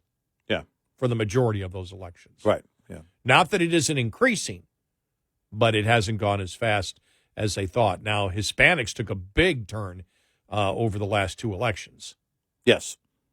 And you see in the polls, there is a big switch. Now, the difference is, and it's an easy one. Most people, not that Democrats don't propose the party, the benefits that helps create the pathology of dependency. But most people live in the real world where they know they have to go out and get a job. And we know that the minority unemployment during Trump was at record lows. Right. We know that. And the salary increases. Yeah, the buying power was greatly increased. Their buying power was greatly increased. Yes. Minorities in that time, during the Trump administration. And all that is gone. Yeah. Gone. And everything gets back to, what is your personal economic world that you live in? And it's not just whether you're working or not. And we've stated this over and over again, where people say, well, or the Democrats say, but we don't understand. Everybody's got a job. Everybody's got a job. And it's like, well, no, you don't understand. That's even worse than a recession. Yeah. Because during a recession, you may have, say you have 10% unemployment, which is unacceptable. But you have 90% of the people that are employed. And in a recession like that, many times you don't have high increases of inflation because you have 10% of the public that's unemployed, which means because of supply and demand, the cost of goods and services is moderated because of that. And during a recession also, if you have a recession and 10% of people are laid off, gas and energy prices many times go down because you're not using the fossil fuels, you're not using the energy because you're not producing as much during that recession. Right. And so the one thing that is really amazing, because it almost as if they're trying to You and I talked about this a couple of weeks ago. It's almost like they're trying to play stupid. Well, we don't understand. The economy's great. The economy's great. Well, yeah, but prices. Yeah, but it's just prices, as if you can discount prices. Like it doesn't matter. It's like, well, yeah, but if you have a job and you're working a job and a half and you still can't make ends meet, well, then there is no hope. If you don't have a job, but you could get a job, there's a hope that you can get a job. And if you get a job, then you can, be self-sufficient. But if you have a job or a job and a half or two jobs and you still can't make it, where do you go at that point? Right. That's the sense of hopelessness. Well, that and people feel. that's the true meaning of being underwater. When you're doing everything you can, you're exhausting all of your hours every day, trying to be as productive as you can, and you still can't get it done. You've exhausted every means that you have available to you, and you still can't get it done. And that's what's happening right now. So you have that on one side, and then like I said, Brandon Johnson, blaming and saying that basically Governor Abbott is a racist, and that's what's driving him. Right. It's not that the border situation is out of control in Texas. It's simply that Governor Abbott is a racist. Right. Can you sell that? Nope. To independents? Because that's what you're trying to get. No, you can't. No, I think they've run out of their effective playbook, the effective points in their playbook, which have been always in the abstract for many years. Not that the border wasn't broken, but you didn't see it play out in major cities like you do today. Because people like any mayor of Chicago or any mayor of New York City, as Democrats in the past could say, oh, those people in Texas, those governors of border states need to quit complaining. They're racist because they don't want those people coming here from other countries. They're racist, they're racist, they're racist. They create a sanctuary city policy in their city and could change that and scream about the people showing up in their city when everything hits. And reality, as it has on many fronts, changes everything. It changes how effective your lame excuse and your lame argument was before. Conservatives and critical thinkers knew it was lame all along, but now as it's playing out, and this is the problem that they have. This is why Mayor Johnson and Mayor Adams are both seeing their numbers tank. Because the people of their cities are going, you need to be doing something. You're not focusing on the right thing. And then you've got Whoopi. She said yesterday, I'm here to say that it is ours to lose. It is our country. That is what it's all about. Either you want it to work, forward thinking. You want everybody to have the ability to say how they feel, what they want, to move forward, or you don't. Or do you want someone who says, I'm going to be on day one, I'm going to be a dictator, who says to you, who tells you, I'm going to put you people away. I'm going to take all the journalists. I'm going to take all the gay folks, and I'll move you around, and you'll disappear. And disappear you is what she actually said. And disappear you. If that's the country that you want, you know who to vote for. Yeah, that's what's going to happen under Trump. Yeah. People are secretly... Keep the fear-mongering going. Yeah. People are going to be disappearing. Right. And as we all know, if you saw the dictator thing, Trump was clearly, he was asked the question because they keep saying, the dictator thing, and so when he was it a town hall? That was an interview. That was a one-on-one interview. Was it part of a town hall? I can't remember, but yeah. When it's only one of them, by the way, at a town hall, I always treat that as an interview. It's the same thing. Yeah. Well, when he said, I'm not going to be a dictator. Well, I will on day one. And he was talking about, he goes, I'll reverse all the executive orders that Biden has put in, which technically is not being a dictator. Right. He was clearly, and he was smiling when he was saying it, but this is only where on day one. Yeah. But this is where we said earlier, with some of the stuff Trump has said this week, we're like, they're going to use it against you. You don't need to go there. And see right there, Whoopi Goldberg saying, well, he said he's going to be a dictator. Now, of course, he was kidding. She doesn't add the context of how he said it. But see, with Trump, you can't kid. Mm-hmm. That's why you've got to be careful of what you say, because you can win every argument on the issues. Yeah. It's, next thing you know, they'll be saying that he's going to use the FBI to go after parents who issue grievances at their school Right. board meetings. That the FBI will be sitting in the parking lot of schools taking parents' license plate numbers. Right. Yeah. That he's going to order the FBI to do that. Or that he will get conservatives to be talking about, for example, and screaming for the genocide of Jews, Right. and promoting anti-Semitism. Right. They'll be blocking freeways in order to do it. Yeah. Yeah. This is too easy. All day we can do this. 866-90-RED-EYE. Get in touch with Red Eye Radio, toll free at 866-90-RED-EYE.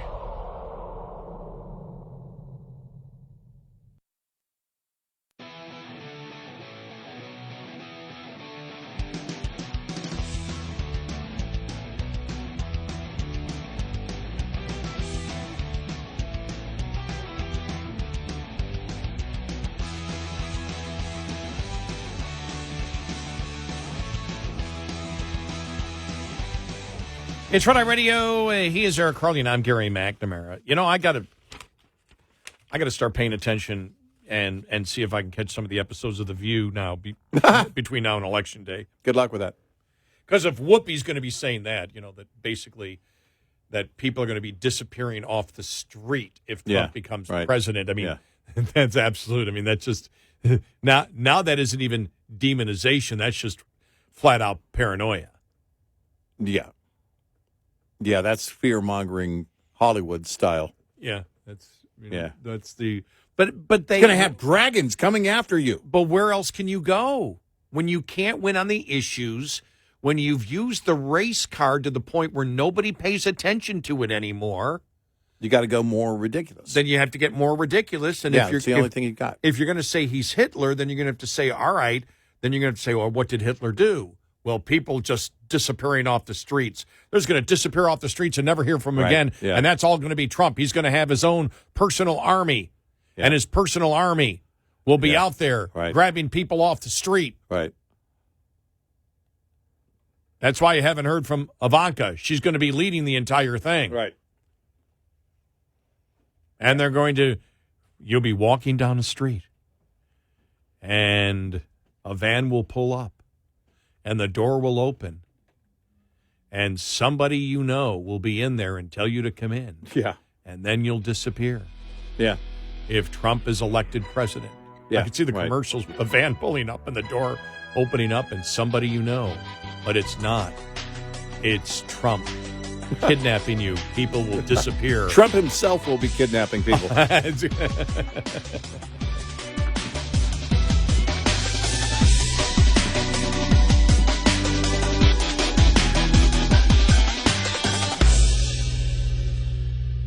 This is Red Eye Radio on Westwood One.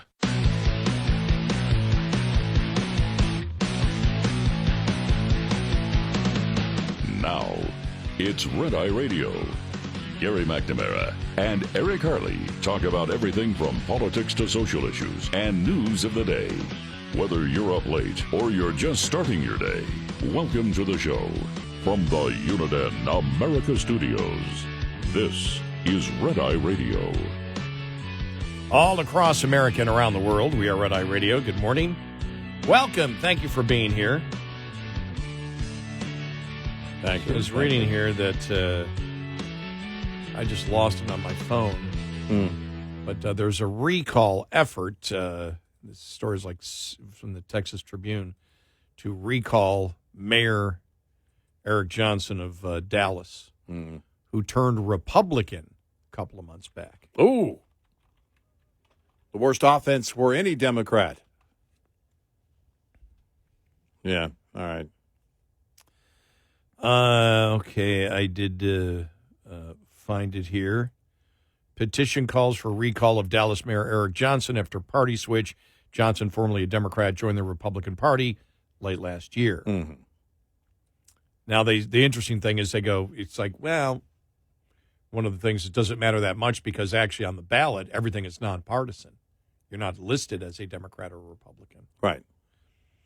Three-time former Dallas City Council candidate is circulating a petition to oust Dallas Mayor Eric Johnson in response to his switch to the Republican Party last year. You know what was even worse than that? Did you see the quote he had when we were on vacation where he said, I'm a conservative. I believe in conservative values. I'm like, Careful. Slow down. Tap the brakes. You're going to freak everybody out. Devontae Peters, a local activist and owner of a Dallas health store, said Tuesday that he's obtained more than 1,000 signatures in support of recalling Johnson. Peters told the Texas Tribune that Johnson's political party affiliation switch and absence at several city council meetings last year made him doubt the mayor's commitment to his position. The Dallas city secretary told the Dallas Morning News that Peters filed his petition last Friday. Peters said he must obtain over 103,000 signatures from registered voters by March 5th in order for the petition to reach Dallas City Council, who can decide whether to hold the mayoral recall election. So, all right. I guess we'll see.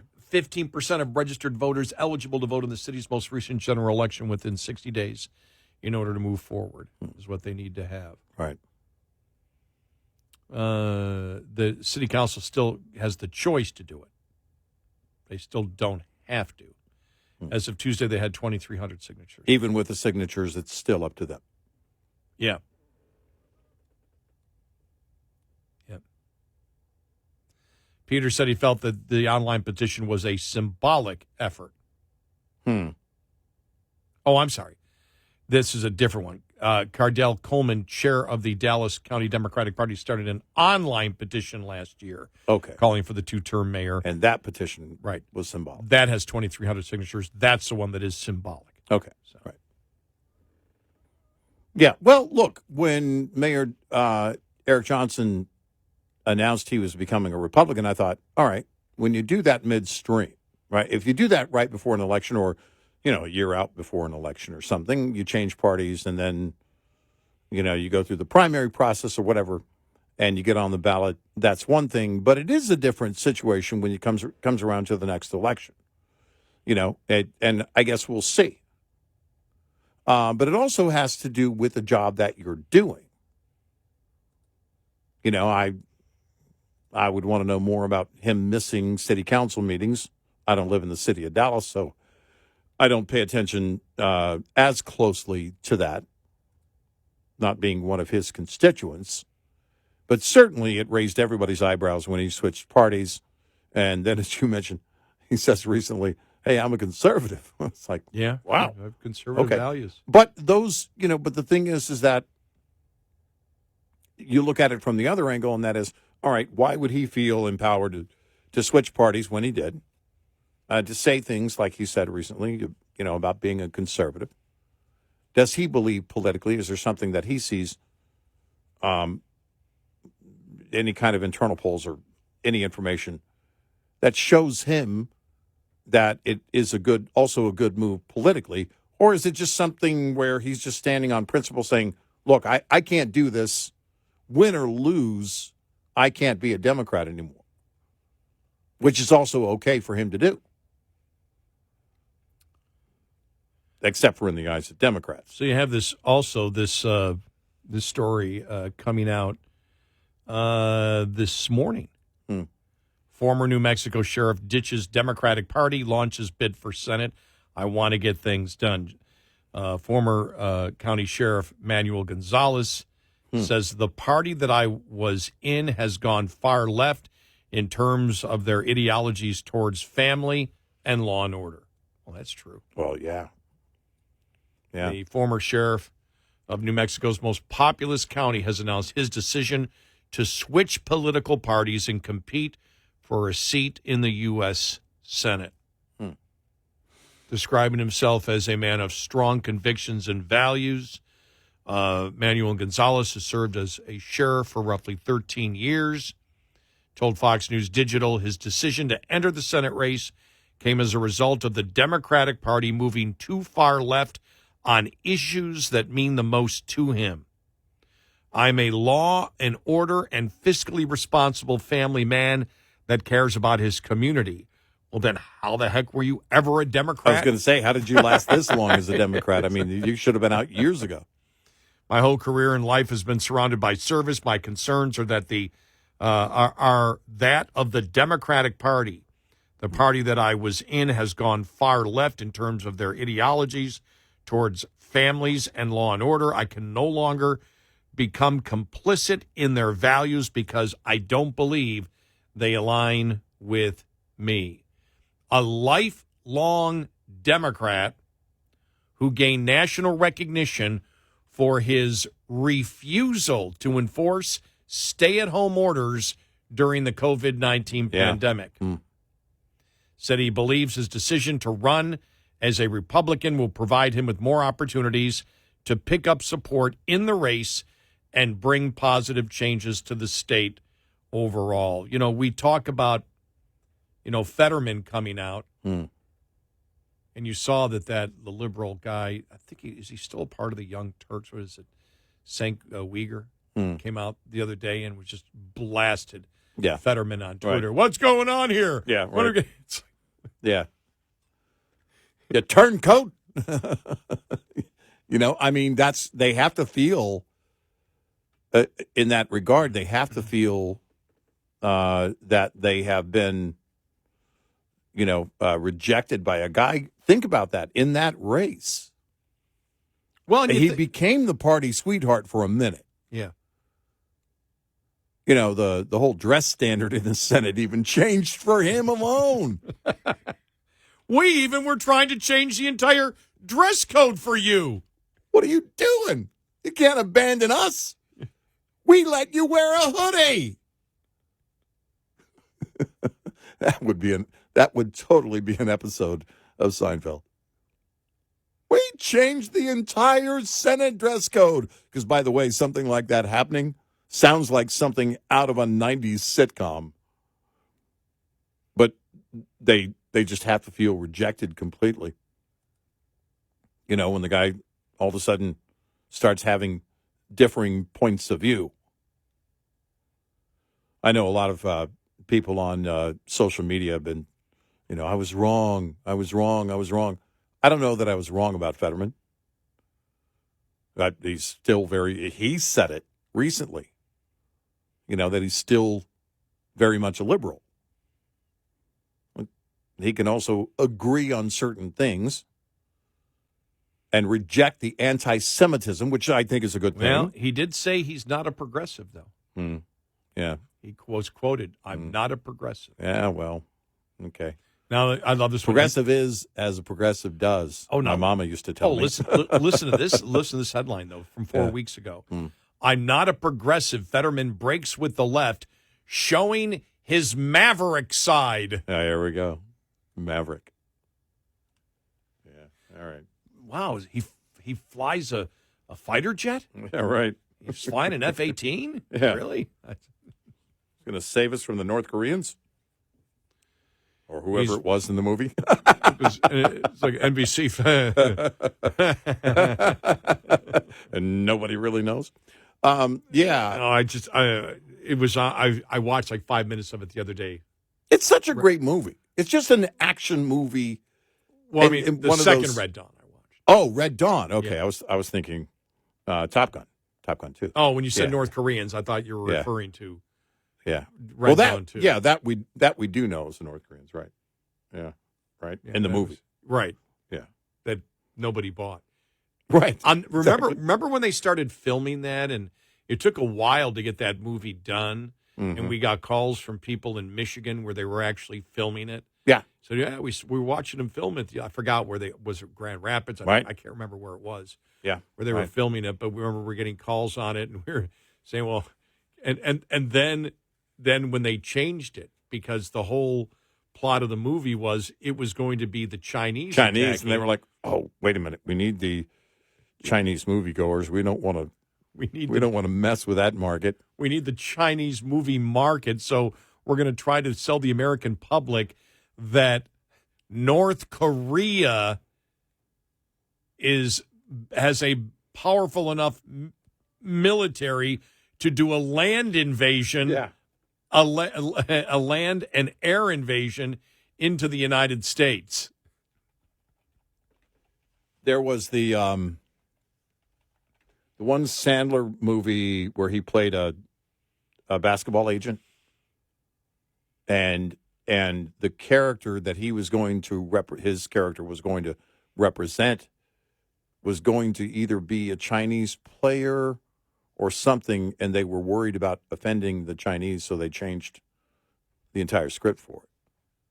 Same thing happened with, as you mentioned, Red Dawn 2. Yeah, they wanted the movie access market. to the marketplace of China. Yeah, over 1 billion people. Yeah, right. We want it. We don't want to upset them. Right. Just their proxy. Exactly. Yeah, we want to go after their government, but not them. Yeah. It's just amazing. Yeah. Yeah, I meant North Korea being a proxy of China. Mm-hmm. And I think, when you look at the whole thing with just about anybody that's in office right now that's on the left, there has to be that questioning. There has to be how much longer do we let these children be the voice of our party? You've been asking for years, The left can only, at some point, they've got to start changing. They can only go so far. Boy, was I wrong. And just because, a handful of people have switched parties or whatever doesn't necessarily mean that, except for the fact that they have gone that far. Well, they have gone way overboard to the point that they are proudly promoting anti-Semitism, endorsing anti-Semitism, and which is 180 degrees from what they say or what they used to pose as not too long ago. I know. And remember on immigration, what Fetterman said, I want the border needs to be closed. Right. You can't say that if you're a Democrat. Democrat. That as a Democrat, right. And the interesting thing is we played you Obama. We played you Biden from 2007. Mm-hmm. He could have been Trump. Yeah. His message was the exact same thing as Trump. Yesterday? Yeah, yesterday we played it, yeah. And so those are things. And we asked the question, did all Democrats change? Think about it. Do you believe that all Democrats in the House and Senate believe that a man can be a woman because the man says so? Right. Or are they just going along because they have no choice? It's the narrative that the party holds, whether they believe it or not. They cannot. On the issues, where do any of them that are active in the party, that are members of the party, that are in office in any level right now stand in terms of where the party is? What do they actually reject? Now, officially, they're not rejecting any of them. But if you were to ask them and they could talk honestly and openly, well, because you look at it. They can. Fetterman, they choose not to. Yeah, with Fetterman, he can because of the makeup of his state. He feels empowered to be able to do something like that because of the makeup of his state. He's hearing that from constituents, and I don't know. I can't tell you, what he really thinks or what any of them really think, but I refuse to believe that the majority of them are as radical as the party has become. 866-90 Red Eye. Brought to you by Hot Shot Secret. Hi, I'm Jen Loomis, a transport safety expert at J.J. Keller, and I'm here to share a tip on roadside inspections. Once a roadside inspection is completed, the officer will close it out, which involves the officer writing or typing up the report. The more the officer found during the inspection, the longer this will take. If violations were discovered, most officers, as a courtesy, will explain the violations to the driver. If there were any out-of-service violations, the officer will normally explain what must be done to get the out-of-service order lifted. Drivers need to be very attentive during this part of the inspection. The driver also needs to read and understand the complete inspection report. After receiving the inspection report, the driver has 24 hours to get the roadside inspection report to the motor carrier. If the driver will not be returning to a company facility within the next 24 hours, the driver needs to know to get it on the way to you via email, mail, or fax within 24 hours. This tip was brought to you by J.J. Keller and Associates. Visit us at jjkeller.com. We'll be right back with more Red Eye Radio with Eric Harley and Gary McNamara.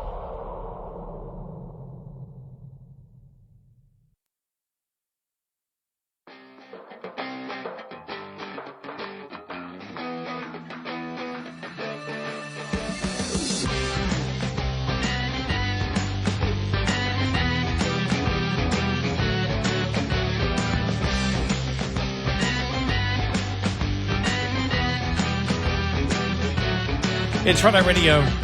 He's Eric Harley, and I'm Gary McNamara. Now, New Jersey responds. New Jersey Governor Phil Murphy demands that bus companies dropping off migrants in his state en route to New York City provide his administration with advance notice of their arrivals.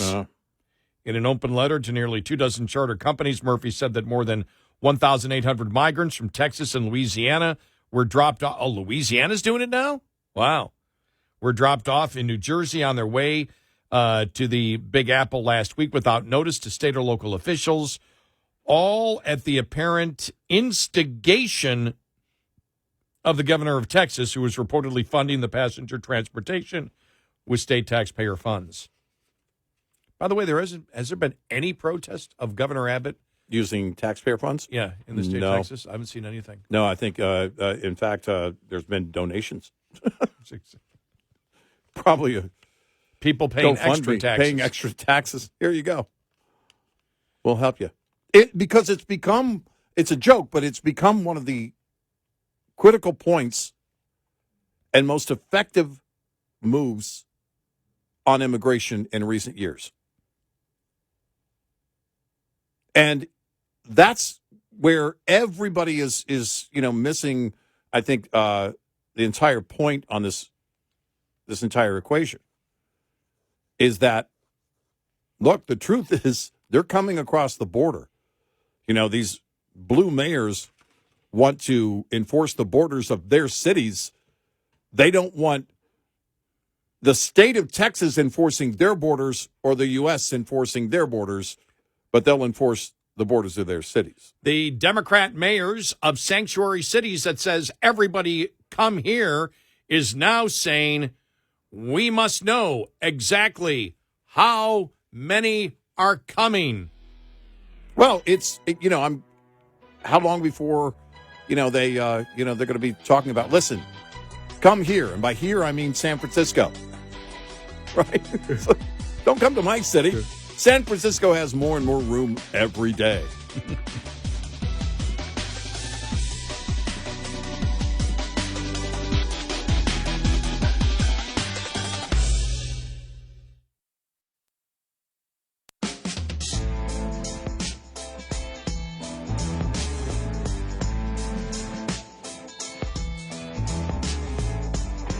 Observing and analyzing the insanity.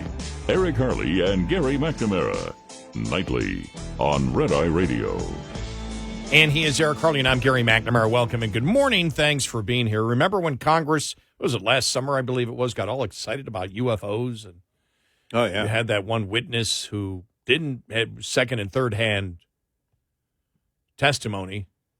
And it was like, well, we got nothing here. And it's like, well, just go to one of the, either go to the president or, well, maybe you want to ignore this president, but go to any of the other presidents that are still alive and say, are there UFOs? Or they're not just UFOs. We know there are UFOs. We know there are unidentified flying objects. Mm-hmm. Are there extraterrestrials? Because they would know, right? Right. And if none of them, if every one of them said no, then that means that either there is no evidence because they would know, or it's being kept hidden from them. That presidents, for plausible deniability. Well, you know who knows for sure? Who? The Illuminati. Yeah. Well, it took long enough. A renowned astrophysicist is calling foul on reports of alien sightings in Earth's atmosphere, arguing that biological creatures would be unable to survive a journey to our planet. It would take about 1 billion years to cross from one side of the Milky Way galaxy to the other. Not in a wormhole.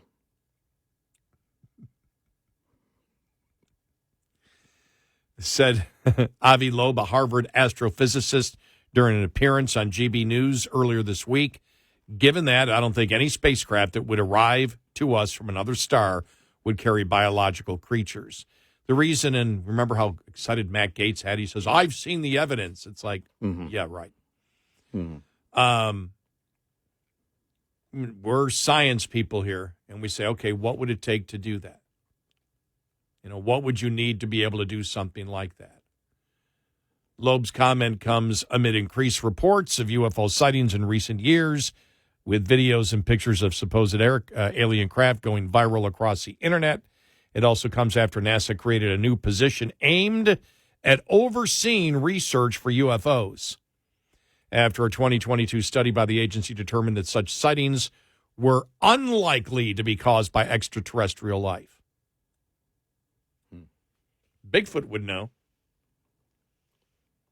Yeah, he's playing poker with D.B. Cooper. Well, you see, they got some evidence or something. I saw that the other day. Yeah, there's new evidence about every 5 days on both Bigfoot and D.B. Cooper. NASA independent study team did not find any evidence that UFOs have an extraterrestrial origin. We don't know what they are. Loeb said, the astrophysicist said, such a result makes sense, noting that an extraterrestrial being would have to survive the extremely harsh conditions of space to make it to Earth. Instead, Loeb said that any craft of alien origin, you ready for this? Would more likely be the result of artificial intelligence. They wouldn't survive the journey by being bombarded by very energetic particles in interstellar space for so long. Loeb said of biological creatures, it's more likely if they are autonomous, they have an artificial brain, artificial intelligence. Gort. If you remember. Well, it could be that they are all. Could be Gort. Yeah, they could all be AIs. The Earth stood still. We have already developed AI on Earth. We haven't launched it into space, but that would be the next step. What if, though, AI of the future found a way to go back to AI of the past, and AI of the future launched it into space and brought it back to the present? Through a wormhole and with the help of shapeshifters.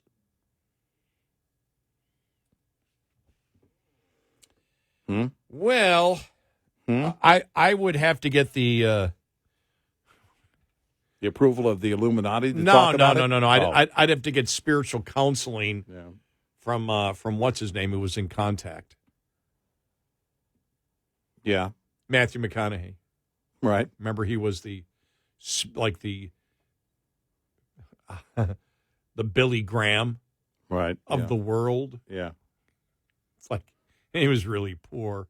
It's like he was not a great evangelist in Contact.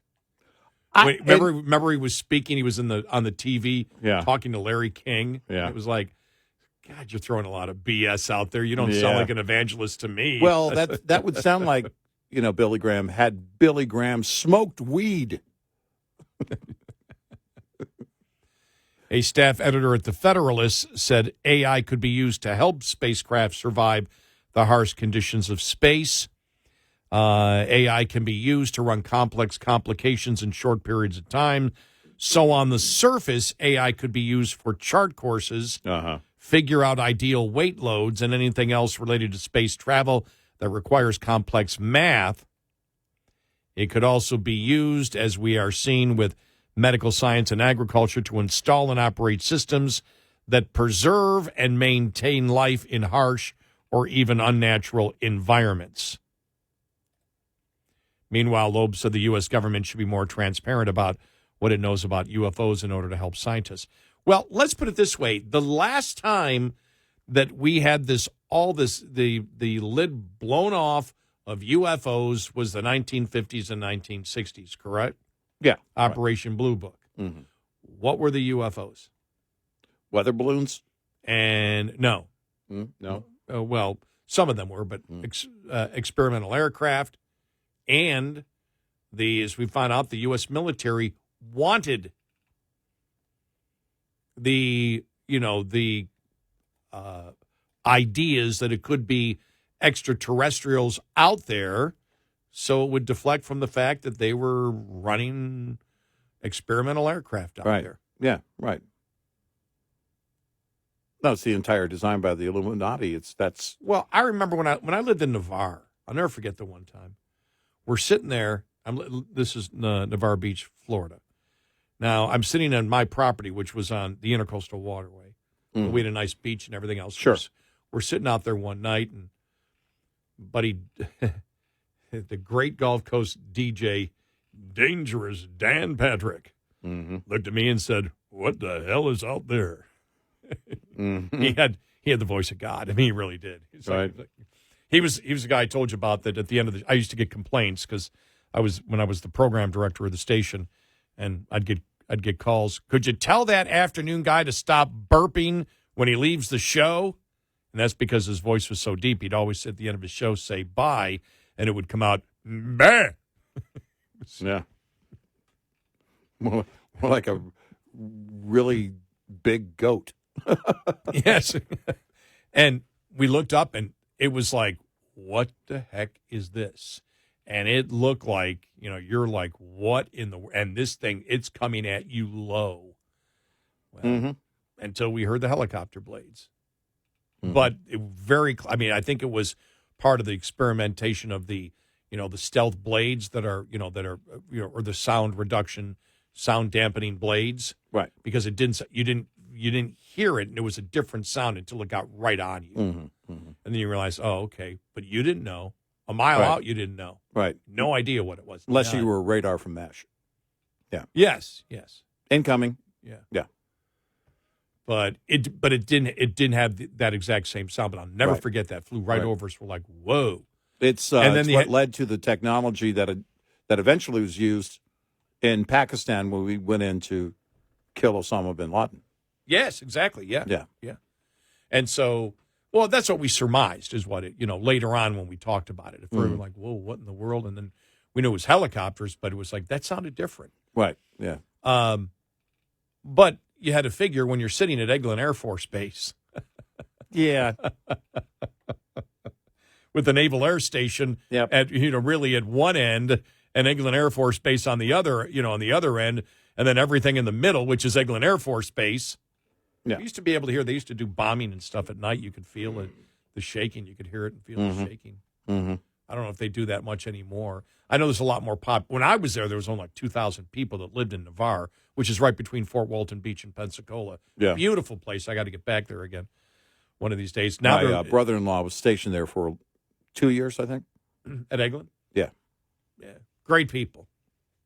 Great people. Yeah. I was there when they went to Grenada, and everybody in the town knew something was up because everybody disappears.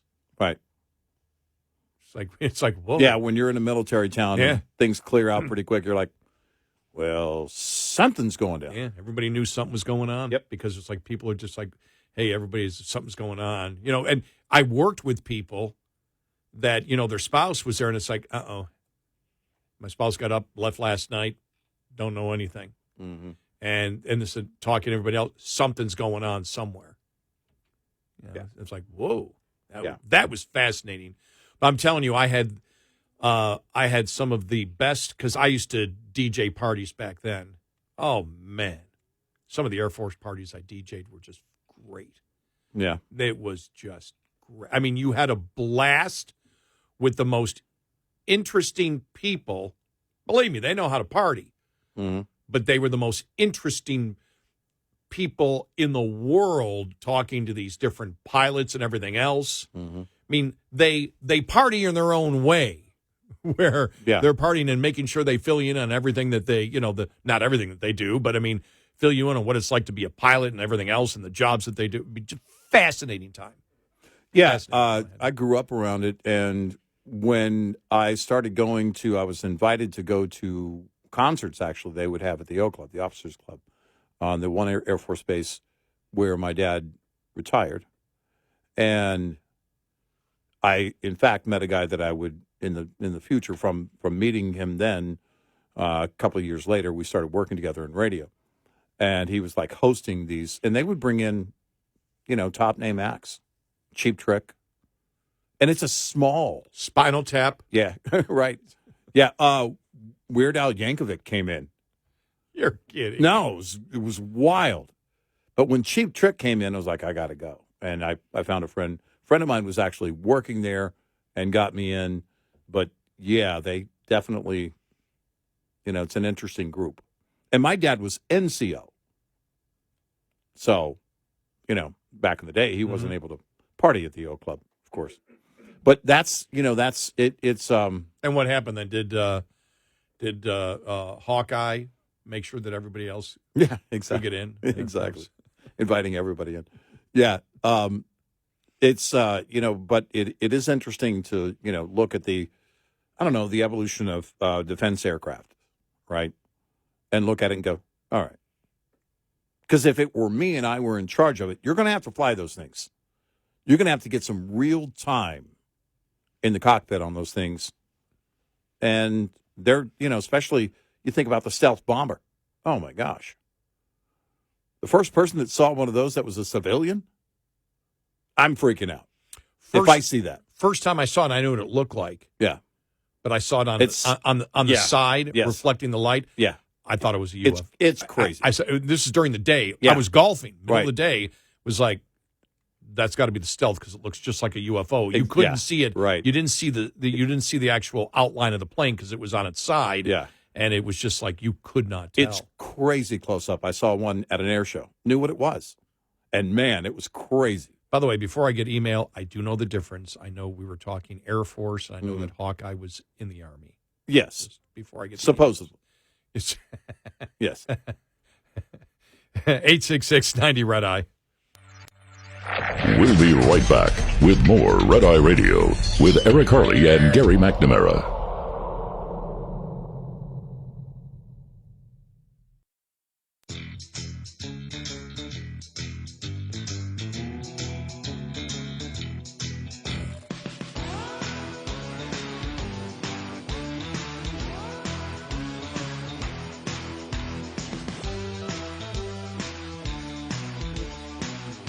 It's Red Eye Radio. He's Eric Harley, and I'm Gary McNamara. So this whole UFO thing, as I said, when it happened, you would just think that the media, this is how bad the media is. You think that the media, here's what I do if I had a, was head of a national news media. Go ask the president. And if not, go ask the spokesperson, which they did. And Kirby said, no, we don't have any evidence of it. So that's officially the position of the United States government. We know nothing about it. Then I'd go to all the former presidents. Yeah.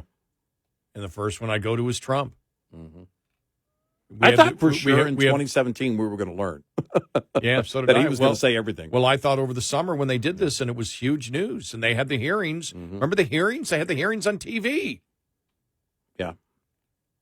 And nobody went and asked all the former presidents, because that's what you do. We asked this administration, they say doesn't exist. We asked every single former president. They all said nothing exists. We know nothing on this whatsoever.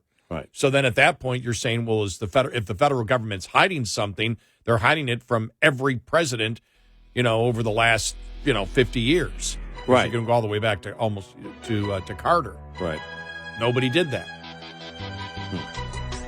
And they really didn't volunteer anything, did they? No. Not even Clinton. No.